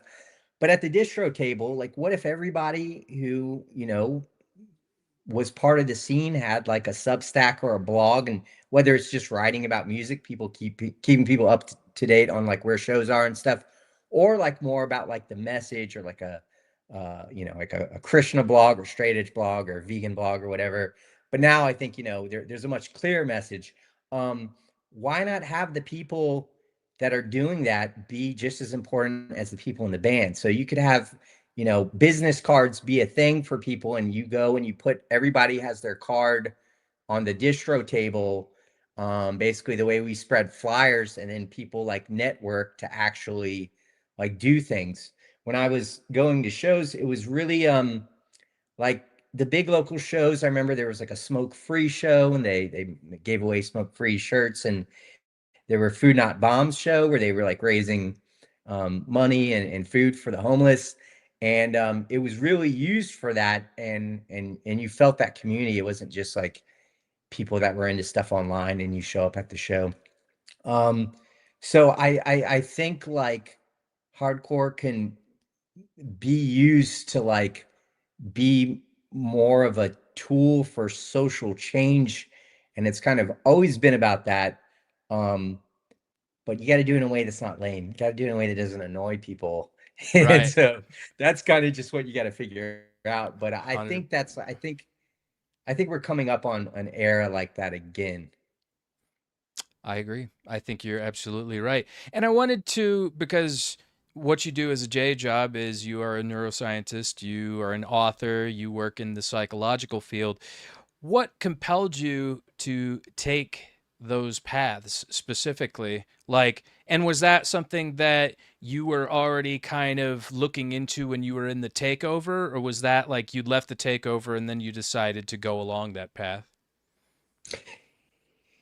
Yeah, so I will say that like as a teenager, like growing up, I wasn't reading any like science books or philosophy. I was probably watching like, stuff would come on the Science Channel. I was always interested in like existential questions. And I think that's why like Shelter like appealed to me. And like I think in DC, like if you go to the museums as a kid, there's Hare Krishnas hanging out. And so I got the Bhagavad Gita, and I remember just thinking like the cover art looked cool, and I would kind of dip into it, but it didn't like, it wasn't so logically consistent that it like pulled me in fully. But I was like, there's something spiritual here, and I have these like existential questions. And in college, I took like a world religions class, but I was also taking like an evolution class and reading these books. And a lot of the science books are like materialistic and or nihilistic and atheistic. Basically the materialist worldview, and that's the not materialism like consumer materialism, but like science believing that there's only matter and consciousness is kind of like an illusion or not real. And so I was looking for the stuff that was going against that in science, and there was actually a lot of the stuff on like complexity science and emergence that did have this spiritual narrative. So the questions that I was searching for, that kind of like hardcore band philosophy kind of touched on, and world religions kind of touched on, I found like, you know, I wanted to find real answers. So I thought like science and science constrained philosophy was how to do that. And when I was in Takeover, I was a biology major at ODU, and my dad wanted me to be a doctor always. So like I was kind of wanting to do stuff with music mostly, and so you thought that I could have this other path, and if that didn't work out, I could be a doctor, but I didn't really want to be one. So yeah, I ended up getting accepted in med school at University of Louisville, where I was born actually, and lived there for like I did that first year, and then I was like, this is not intellectual. It's not answering any of these deep philosophical questions. I got to get out of here and apply to a neuroscience or psychology or philosophy program. And so I got out and did that. So I will say I kind of always wanted to write a book trying to answer like the mysteries of existence. And I think, you know, hardcore kind of like touched on that. If you look at like early Snapcase stuff, it's like really meta, like the artwork for progression through unlearning. It's like this person coming out of these different levels. I love it. And they have songs like Cognition, and like Incarnation was like really spiritual and kind of cryptic.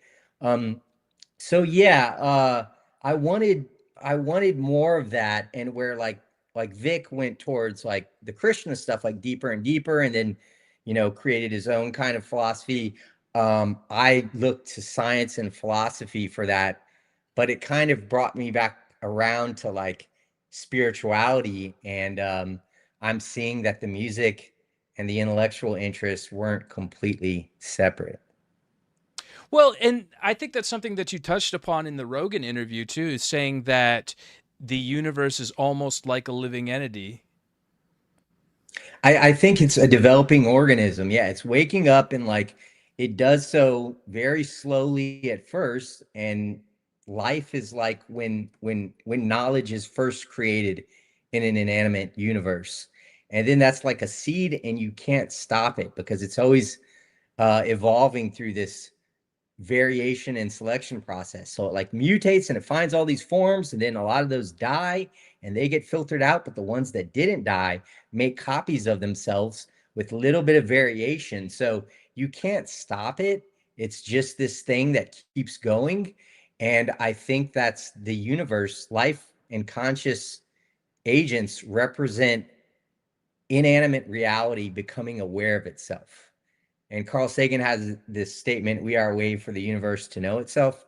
So that's kind of like the core theme of the book. And that's also something in Vedantic philosophy. There's this identity doctrine which says Atman equals Brahman.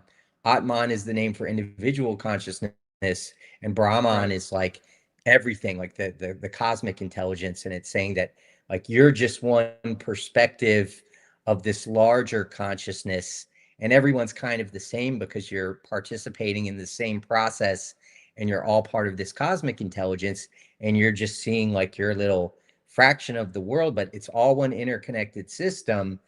And yeah, so I explain in the new book, the evolution of the universe is the story of the becoming of Brahman. And I use the different gods, like the Hindu Trimurti, like there's Shiva, the destroyer. That's the second law of thermodynamics. And then Vishnu is like the preserver.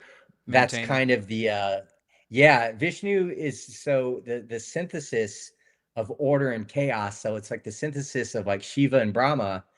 And Vishnu, like we are like conscious life represents Vishnu the preserver, because conscious life and really self-aware life is the only type of life that can spread complexity off of the planet. And the sun's gonna burn out, and I think like something like 5 billion years from now. We have a lot of time, but if consciousness is to persist in the universe, it has to get off the planet. So yeah, the second law of thermodynamics creates this kind of game clock for us. And I think the world has this kind of yin yang aspect, this dialectical aspect, where it's not that we live in a nihilistic world that's purely chaotic. It's that that's sort of seen as like the machine learning challenge that reality poses to life in order to evolve. Like all of the problems we face are things that force us to find solutions. And so, yeah, it maps on to Vedantic philosophy, and Krishna is the worldly manifestation of Vishnu. So in the book, you're realizing that you're Atman, you're this individual consciousness, and you're one with Brahman, you're one with everything. But when we realize this, we become Vishnu, the preserver. And when we start to embody that principle, that life-preserving principle in the world through our actions, then we become Krishna. In Krishna conscious philosophy, it's said that we believe in reincarnation, and that at one point all of us were Brahma, the creator, in our cycle of birth and death. Like we were all once existed as Brahma. So that's very fascinating. That's yeah, you're onto something. Yeah, I think that's great. Yeah, for sure. Yeah, I mean, when you said earlier that the universe is this organism, yeah, I think that's Brahma. It's a god, it's an organism, like you can call it many things, but it's one interconnected intelligent system, and we are that. So yeah, in some ways, like we are a manifestation of the ultimate, thing, the thing that's at the bottom of reality, where we're a manifestation of that. We're not something separate. Well, and within Krishna consciousness, they always talk about the impersonal Brahman, and that, like, people that are into Buddhism or what they call, like, impersonal philosophies and whatnot, that their meditative practices will only take them as far as the impersonal Brahman, to whereas practitioners of Krishna consciousness, they want to attain the highest level, which is Goloka Vrindavan, which is where Krishna exists and his cowherd friends and whatnot. That's something that kind of aligns with the whole, like, living organism within the universe. The universe is a living organism model. So yeah, that's no, man. Like you've definitely done your research, and from what I understand, you said that you do plan to write a newer book that is kind of would you say like a follow-up to the Romance of Reality? Yeah, it's already done. Yeah. So It's done. yeah, I'm handing back some line edits to my editor this week, but yeah, they've already accepted it and given me all the money for it. So like they're gonna put it out unless I say something, unless I say the wrong thing. Um, Right. but yeah, so yeah, it turns the story of cosmic evolution into a narrative, and then it turns that narrative into a game, and it kind of makes you see yourself as a player in this game, that the challenge that defines the game is the struggle against Shiva.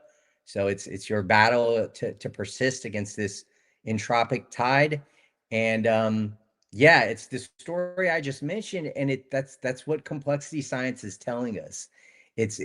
So there's a chapter called the meta religion, and I basically do a survey of all of the different philosophies and how they are a partial mapping of this story. And so Vedantic philosophy really captures like the bulk of it, but there were people like Hegel and this French evolutionary theorist named Teilhard de Chardin, and they were Christians, but they had this idea of the universe being an organism, and that it's our responsibility to bring about this next level that Teilhard called the noosphere, where we become a coordinated planetary system and we become this kind of global mind, which gives you these fears of like this hive mind thing. But if you understand the theory, it's not about everyone becoming homogenized. It's actually the opposite. You become part of this unified collective, and that actually allows diversity to flourish. And the strength of the whole comes from the strength of the diversity of the individual units that find a way to work together because their interests are aligned under this worldview. So yeah, it's a lot more readable than the last book. And there's like a playlist in it. There's actually like mentions of like Snapcase is in there, and Oh, Warzone is in nice. there, and Nice. Idols. Yeah. And other Is there a non-hardcore title? stuff. Kate Bush. We were talking about albums. Kate Bush is in there too. Running Up a Hill. That's a meta song that's not hardcore or rap, but I think there's a specific vibe that's emerging, and it's not just in one genre, but it's kind of unified by this kind of concept of of being meta and seeing that you're part of this larger interconnected system. Is What'd you there a ask though? title to it yet? It's called Our Cosmic Purpose, a practical guide to waking up the universe. And Okay. so us like collectively flourishing um, is enabling the universe to become increasingly conscious and to direct its own evolution. So the world is becoming agentic through us. So Brahman is becoming greater through Atman. Okay. Interesting. Wow. I do All I right. do have one thing to ask you about Krishna consciousness now. Maybe it's a good way Go to for wrap it. up. So my beef with it is like, so the Bhagavad Gita is a discussion between Krishna, who's like a deity who is advising Arjuna, who is about to go into war in the battlefield, but that doesn't really match the story in the book. Like the whole kind of movement that I'm trying to, bring together by bringing like music together with science and philosophy is actually about like unity and like trying to prevent the next world war. So what I wanted to do, well, so my question was, is it kind of like a pro-war story? And could you make a new like rendition of it? I want to do like a Hamilton type musical, but instead of rap, it's hardcore, and have it be a new story where basically Krishna tells Arjuna the way to win the battle is not to play the game at all. Hmm. Well, there is some truth to that because in the Bhagavad Gita it says, in inaction there is action, but the battlefield of Kurukshetra, the whole events that kind of transpire there, is because there is a like a patricidal kind of war going on, in that like a civil war, in that like cousins are being aligned against cousins, brothers against brothers, siblings, what have you. And the Arjuna is a warrior, and Krishna is basically telling him like, yo man, this is your dharma, this is what you were trained to do, like you got to do it, unfortunately, and Arjuna's like, no, I think I'm just gonna like go and just not fight, I don't want to fight anywhere. And Krishna's like, no, listen, this is why you have to do this. And basically the Bhagavad Gita is like a treatise for like how you should kind of conduct your life and live your life. It doesn't necessarily have to be like war. It could be just, your dharma Your is personal battle, whatever struggle it is, right, whatever challenge. right. Yeah, and You're an that's author, awesome. And one of the And he's things telling you to too, be the warrior monk that I mentioned earlier. It sounds like it's kind of part of that too. Like sometimes you have to. well, and some people view it as an allegory to dealing with the senses. Like the Pandavas each represent like all of the senses, and like trying to excuse me, not the Pandavas, the Kauravas, uh, or is it one or the other? I don't know.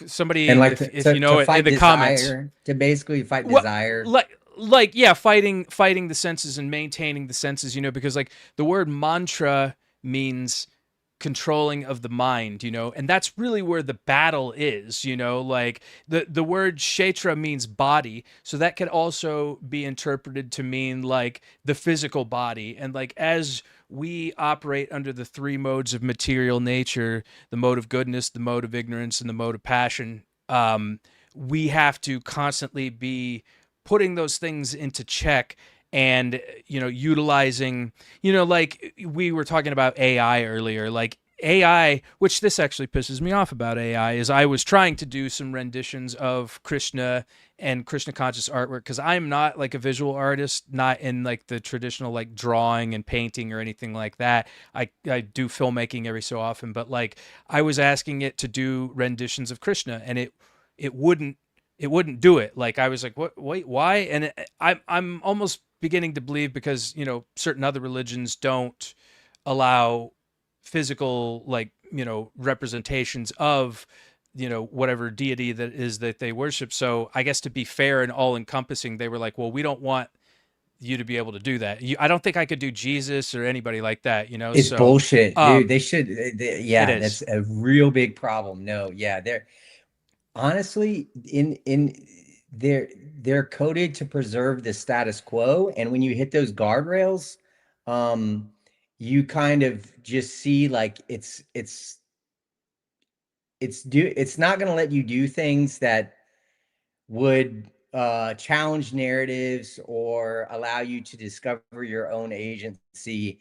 And I mean, you don't have to really like encode that into the Constitution to do that. You just put on all these filters. But when you're trying to make stuff like that, like there's no rational reason why it should refuse to do that. So yeah, that's a big problem. We need AI models that don't have those guardrails. Well, and what I was going to say was that, like, utilizing certain things like AI could be used to, well, okay, for example, like sometimes I will reference like the Bhagavad Gita. I'm like, what does it say in the Bhagavad Gita chapter, whatever, text, whatever, and then I'll consult ChatGPT or Grok or OpenAI or something like that. And it will tell me, and then I'll, maybe I need it translated or something like that. But AI can also be used for nefarious things like let's make a video rendition of this person doing something that they didn't really do or something like that. But we're going to make it look ultra realistic and then we're going to use it as like some sort of way to disparage them in some smear campaign or something like that. So the point I was making was that we have to be able to, I mean, our ideal platform is operating from the mode of goodness, and constantly, the fighting is within the mind, and the whole purpose of chanting and meditation is for control of the mind, us controlling it and utilizing our talents and our services for Krishna. So does that answer your Yeah, question? no, yeah, totally, yeah, and that makes so much sense. And I mean, that's for one thing, you do have to stand up in battle. There's like one of my favorite songs is Flaming Lips fight song. But also, yeah, all of the metaphorical layers where you're basically fighting yourself, whether it's your own demons or yeah, your lack of control, desire, like earthly desire, stuff like that. But it would be nice to see like to create like a twist where at the end Arjuna goes out to the battlefield but convinces everybody that they don't need to fight. And that's the musical I'd like to create. Like I'm going to do more research, Okay. but I'm going to talk to you again and talk to Vic. And I just kind of have this dream of creating like it could be like just a concept album, like a band doing a concept album, but it would be amazing to do like a full-on musical the way Hamilton or the Book of Mormons, where it's like the story of Krishna through like with a hardcore musical, but the ultimate like lesson is that the way to win is to all come together, like a unity message, which all hardcore has been about. Like Strength Through Unity is like a 25 to Life song. Operation Ivy song Unity is like more relevant today than ever. Well, and I partially agree with you in that, as far as the political and the like violent revolutionary aspect of the world and civil war, insurgencies, whatever, um that I can agree with. I don't think that it's necessarily the way to go about it. The true revolution is a spiritual revolution, and we that's one reason that the devotees will distribute what is called prasadam, or sanctified food, is that you take a look at somebody like Benjamin Franklin. What Benjamin Franklin would do with his enemies was he would invite them over for dinner or lunch or whatever, and he would cook for them, and that already puts them in a position of like, maybe this guy's not so bad, like, oh, okay. When I was being fed prashadam, I was working at the Whole Foods in Winston-Salem, North Carolina, and I had a terrible diet. I didn't eat a lot. And, the devotees would come in and give me prashadam. And I was like, hey, these Hare Krishnas are all right. Maybe there's something here. Maybe there's something to that. It's that same sort of mentality. It's the same, like, there is, of course, like a level of pacifism to it. Like, we don't go out and try to like browbeat people and try to say, hey, this is our message, believe or die, or something like that. Like, it's all about trying to make relationships with people and like being friends with people, and then distributing prashad, food, and literature and things like that. And in that way, yes, that's the battle. Now, of course, yeah, there are.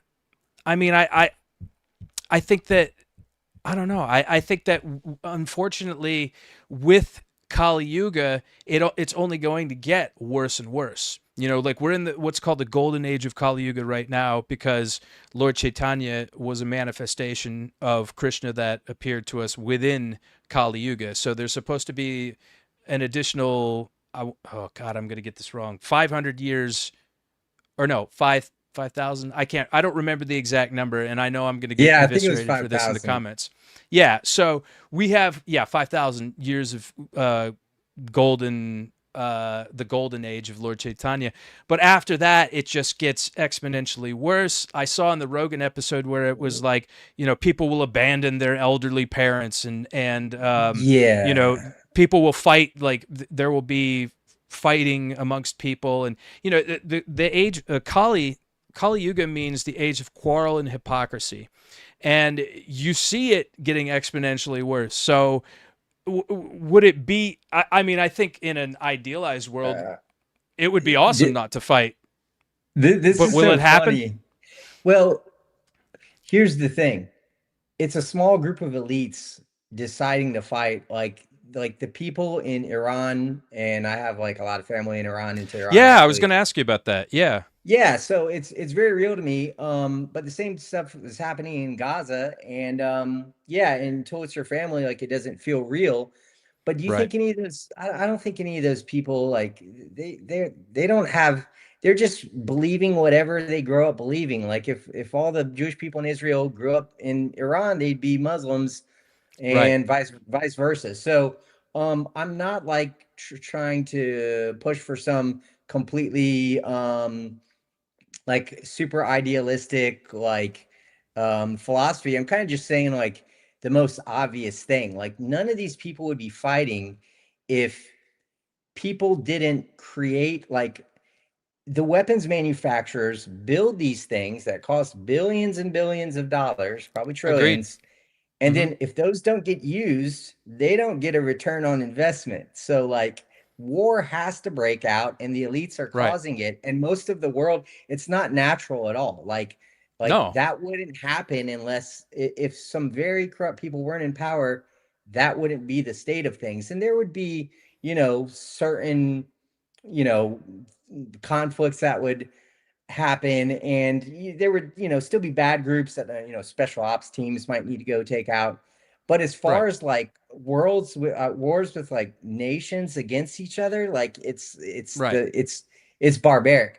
One thing I think that they're wrong about the Kali Yugas, I think they're right about the cycles, and I think they were really getting at something about reality there. They were like actually tapping into the nature of reality, but I don't think the timeline's wrong. I don't think that prediction's right. There's a moment of chaos before the transition to a state of like higher stability and higher order. So I think that's what's happening, and we're on the verge of the good. So we're like the light at the end of the tunnel, like we're close to that. And you're making me understand though, like like the Cro-Mags on the Age of Crow album, they have the song World Peace. And like, I'm World trying to peace make can't this, be done. I was like trying to make this musical, and I'm like, oh, the World Peace song. And then I'm listening to it. I'm like, it's so negative. It's like, can't be done. It's like, no, that's the exact thing that I'm trying to like battle against. Like, so in this musical, like it would start off with that world peace can't be done, but like the end, like the lyric, use AI to change the lyrics where like the world peace can be done or has been done or something. But yeah, no, I think with all due respect, I think the Krishnas got it wrong about the impending doom. We'll get to the Okay. edge of it and then we'll self-correct. Um, that's what I think. Okay. That's what I think the complexity science shows, because that's the nature of phase transitions. And we're here and we're farther than we've ever been. So progress happens, but it happens through making mistakes and then correcting those mistakes with Well, solutions. the Vedic assertion is that we've already been here before and that we will be here again and again and Yeah, again. see, You don't believe that? it's no, so I believe in the cycles, but that the cycles are progressive and they build on each other, and it's all going towards progress, towards higher complexity and consciousness. And so they have like a Nietzschean model where it's like eternal return or eternal recurrence, where it just repeats. In the model in my new book, it's basically like every cycle, it's nested and it leads to a new level, and the cycle begins in some sense, but it's always better than it was before, and you've made progress.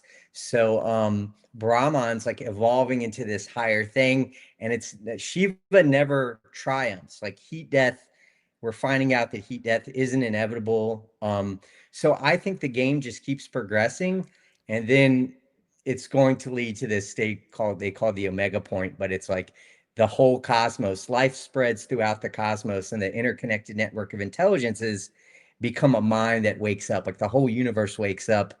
And then maybe a new cycle starts and a new universe is created and the game begins again. But no, I don't think it's purely cyclical where everything gets destroyed and we're playing out the same thing. That's like a nihilistic nightmare to me. So I think each cycle you make progress, and I think that might be kind of missing from the philosophy, from my perspective at least.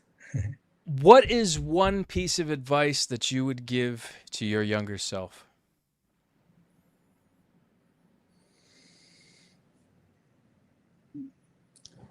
I would say like planning, like we like I did a lot of meandering, and I think I ended up on the path that I was always going to end up on, but probably with more student loan debt and things. You learn from all of your mistakes and trials and tribulations in life. So like I wouldn't change anything, but I think I think when you're from an elite like family, like you're automatic, like as a kid, you're told like, oh, you're this important person and your opinions are important and people should listen to you, and you're going to go to an Ivy League school, and then you're going to have this, powerful job. Where people who aren't from those families are made to believe that if they have those aspirations, they're unrealistic or delusional or something. And so and that can like make people like, not plan, like not set goals, and kind of feel like, like doing that like seems kind of unrealistic. It's something I'll work on the side. So I think basically, yeah, I would tell younger me, and I would tell like everyone now, like start looking at your life as like this trajectory. And when you envision the whole thing, then those goals become set, and it creates like this like attractor in space. That's like a new age term, but it's a complexity science term too. So basically, like when you set that goal and you imagine it in your mind's eye, you start to see the variables in the real world, and you start to make the decisions that would take you on that path. Um, so yeah, I think I would have done things in a more practical way rather than what happened was, getting into student loan debt, and then me going like, oh, to get out of this, to do what I want to do, I got to do something big. So I got to write the most epic book ever. And that means I have to push my mind to like the limits and really suffer to do this. And then when I did it, it still wasn't the book that I wanted to write. It was just what Right. I could give my publisher so that my contract like was fulfilled. But this book now is like everything that the first one was supposed to be, and it has the music and stuff in it. So at 45, I see like everything's like coming together and kind of culminating in the way that I kind of hoped for. But it probably could have happened at 30 if I planned and set exact goals and made decisions about like what should I do next and how's that going to affect me in 20 years. Sure. And I'm sure Yeah, that's everybody in bands probably like has the same kind of thoughts. Like, um, yeah. it's I don't know. hard, I don't and when you're following your passions, like you got to go with that. But especially being in a band, you're at the whims of a of a music industry that itself is corrupt and the system's rigged. So yeah, it's a hard life. I went into academia thinking it would be a little bit easier than the band route, but they're both probably equally challenging. pretty tough. Yeah, I could see that. Um, one thing I always ask too is, what are you watching? What are you reading? And what are you listening to at present? Um, yeah. What am I reading? So I guess I'm learning more about like world religion and philosophy. But the things that I was reading was mostly older stuff. So the books I mentioned, Godel Escher and Emperor's New Mind. Um, what am I listening to? Hmm.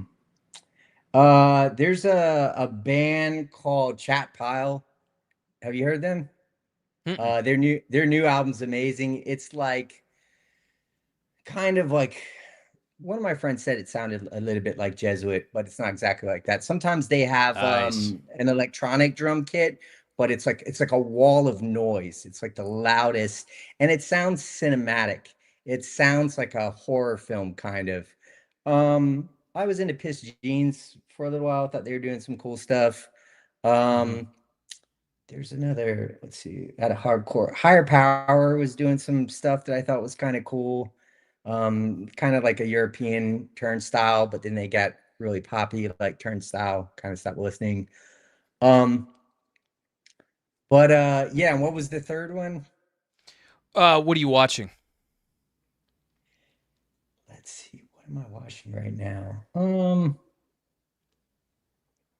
I'm always into like cartel stuff. Like I was like rewatching like Narcos and Sicario and stuff. But yeah, I feel like there's something good that I'm missing. Yeah, I don't know. The Wire. Okay. Uh, I never saw that when it came out, and it was supposed to be like one of the best shows. True Detective, the first season, I went back and That is revisited excellent. that. Yeah. Um, oh yeah, no, John Carpenter stuff. Big Trouble in Little China. Oh, Like nice. that's worked into the book, and in I want that to be in the TV series. Like so it's music, but it's also clips from movies. So I've been on a big John Carpenter kick. Prince of Darkness. Have you ever heard of That's that an horror film? excellent film. Yeah, It's kind of so fucking underrated. cool. Yeah. Yeah, I didn't know about. Somehow I missed that. Like I love Big Trouble And in Little China as a kid, it but I kind of didn't know seems about like it would Prince of Darkness. it kind of seems like it would be up your alley as far as like the relationship with like religion and science and the And yeah, cosmos quantum and things like physics that, and because stuff. that whole It's all element in is there. there. Yeah, yeah, It yeah, is. yeah. It's I don't, mind blowing. So everybody should watch Prince of Darkness. Yeah. Prince of Darkness, absolutely. In the Mouth of Madness, have you seen that one? I was gonna say that's the thing. Those were kind of like a trilogy, and I had seen like Mm-hmm. a little bit of it as a kid, but like I never saw the whole thing. And watch now, it was freaking weird. Like it's Yeah. crazy. It is Those weird. all those movies are underrated. I convinced my buddy to buy a 4K copy of it, and he'd never seen it before. And he was like, "I think it's one of my favorite Carpenter movies ever." I'm like, "Dude, awesome! I'm really glad you enjoyed it." I'm a big Thing I guy. I'm a big They Live guy, I like I, kind of the I haven't classics and seen. I whatnot. haven't But yeah, seen. Yeah, I gotta watch those. Haven't. It's kind of hard to find the thing. Like it's not in my cable package. Like you can't see really, it on demand. But I'll probably watch it on YouTube. Yeah, it's hard to find. A lot of you've John never seen it? Carpenter's stuff. Maybe when I was a little kid, little bits, but no, now that I'm on the John Carpenter kick, that was on the list. That was actually Oof. one of the trilogy. It was The Thing, Prince of Darkness, and Mouth of Madness. Because Yeah. Big Trouble in Little China's a little bit outside of that. I was really into Escape from New York as a little kid. Um, but yeah, I think that's coming back. Like whatever was in those films, and Egg Shin, the sorcerer in Big Trouble in Little China, Victor Wong, the little Asian Yeah. dude, he's also the professor in Prince of Darkness. That's right. And That's right. yeah, and both of them are saying things that would be like lines out of my book. But when they're about to fight Lo Pan, the evil sorcerer, he says, "We must bring order out of chaos." So like that theme, it's in a lot of, it's like I've also been watching a lot of old fantasies like Legend, early 80s movie of Tom Cruise and the girl from Ferris Yeah. Bueller's Day Off. Yeah. The Ridley It Scott was movie. Yep. yeah, the dude that made Alien, the guy that made Yep. Alien, the great filmmaker, made that. But they all have this kind of light versus dark narrative, and I think that's the narrative of the universe. It's that order versus chaos, complexity theory theme, and yeah. So revisiting everything from that era, but really into like John Carpenter and listening to a lot of Kate Bush, strangely. Hell yeah. It's I love very some like it's Kate very like Bush. witchy. Yeah, it's very magical. Yeah, that's a good way to describe it. Absolutely. Well, you had mentioned that you had a Substack earlier. Where can we find you at online and how can we support you?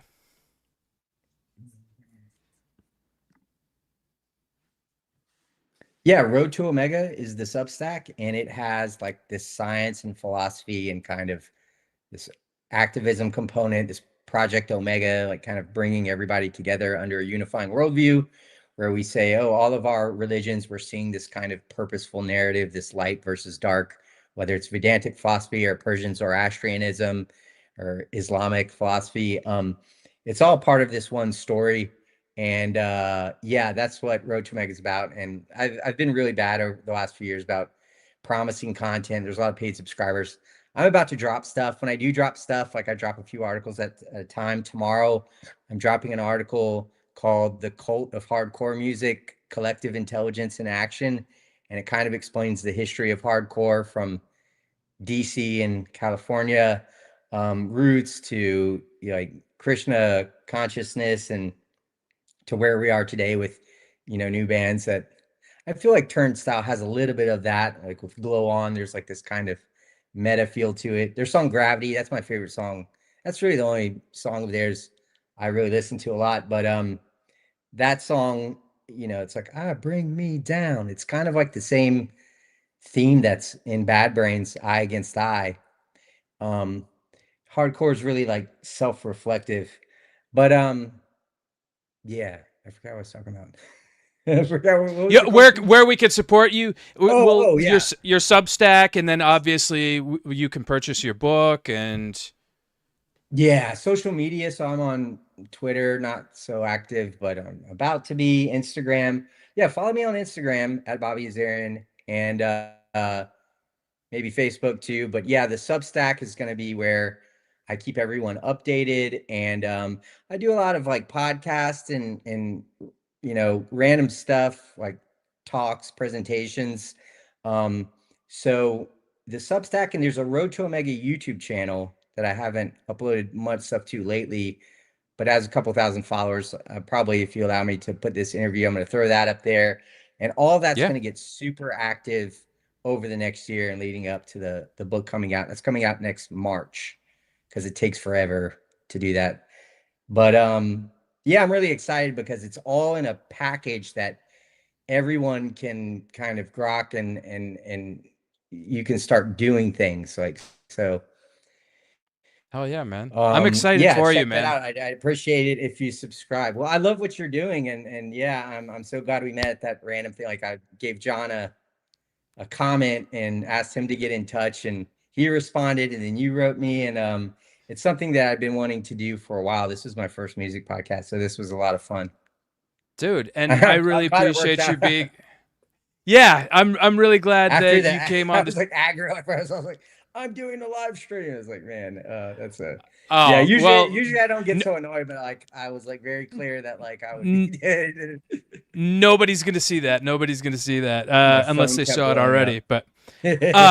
But yeah, I want to thank you for being a part of the show, and I want to thank everybody that came to the stream. I saw that there were some eyes on that, so that's very fortunate. If you like what you heard, like, comment, share, subscribe, click on that bell for notifications, and if you're listening on Spotify or Apple Podcasts, give us a follow and give us a rating. That would be excellent. Please support Bobby on all his platforms. Follow his Substack. Purchase his books, do all that. He's a great dude. He's a really intelligent guy, and he's got a lot going for him. I know that this next book is going to be awesome too, because it's really heady, really kind of cerebral, really out there, and I love that shit. And so I'm sure you will as well.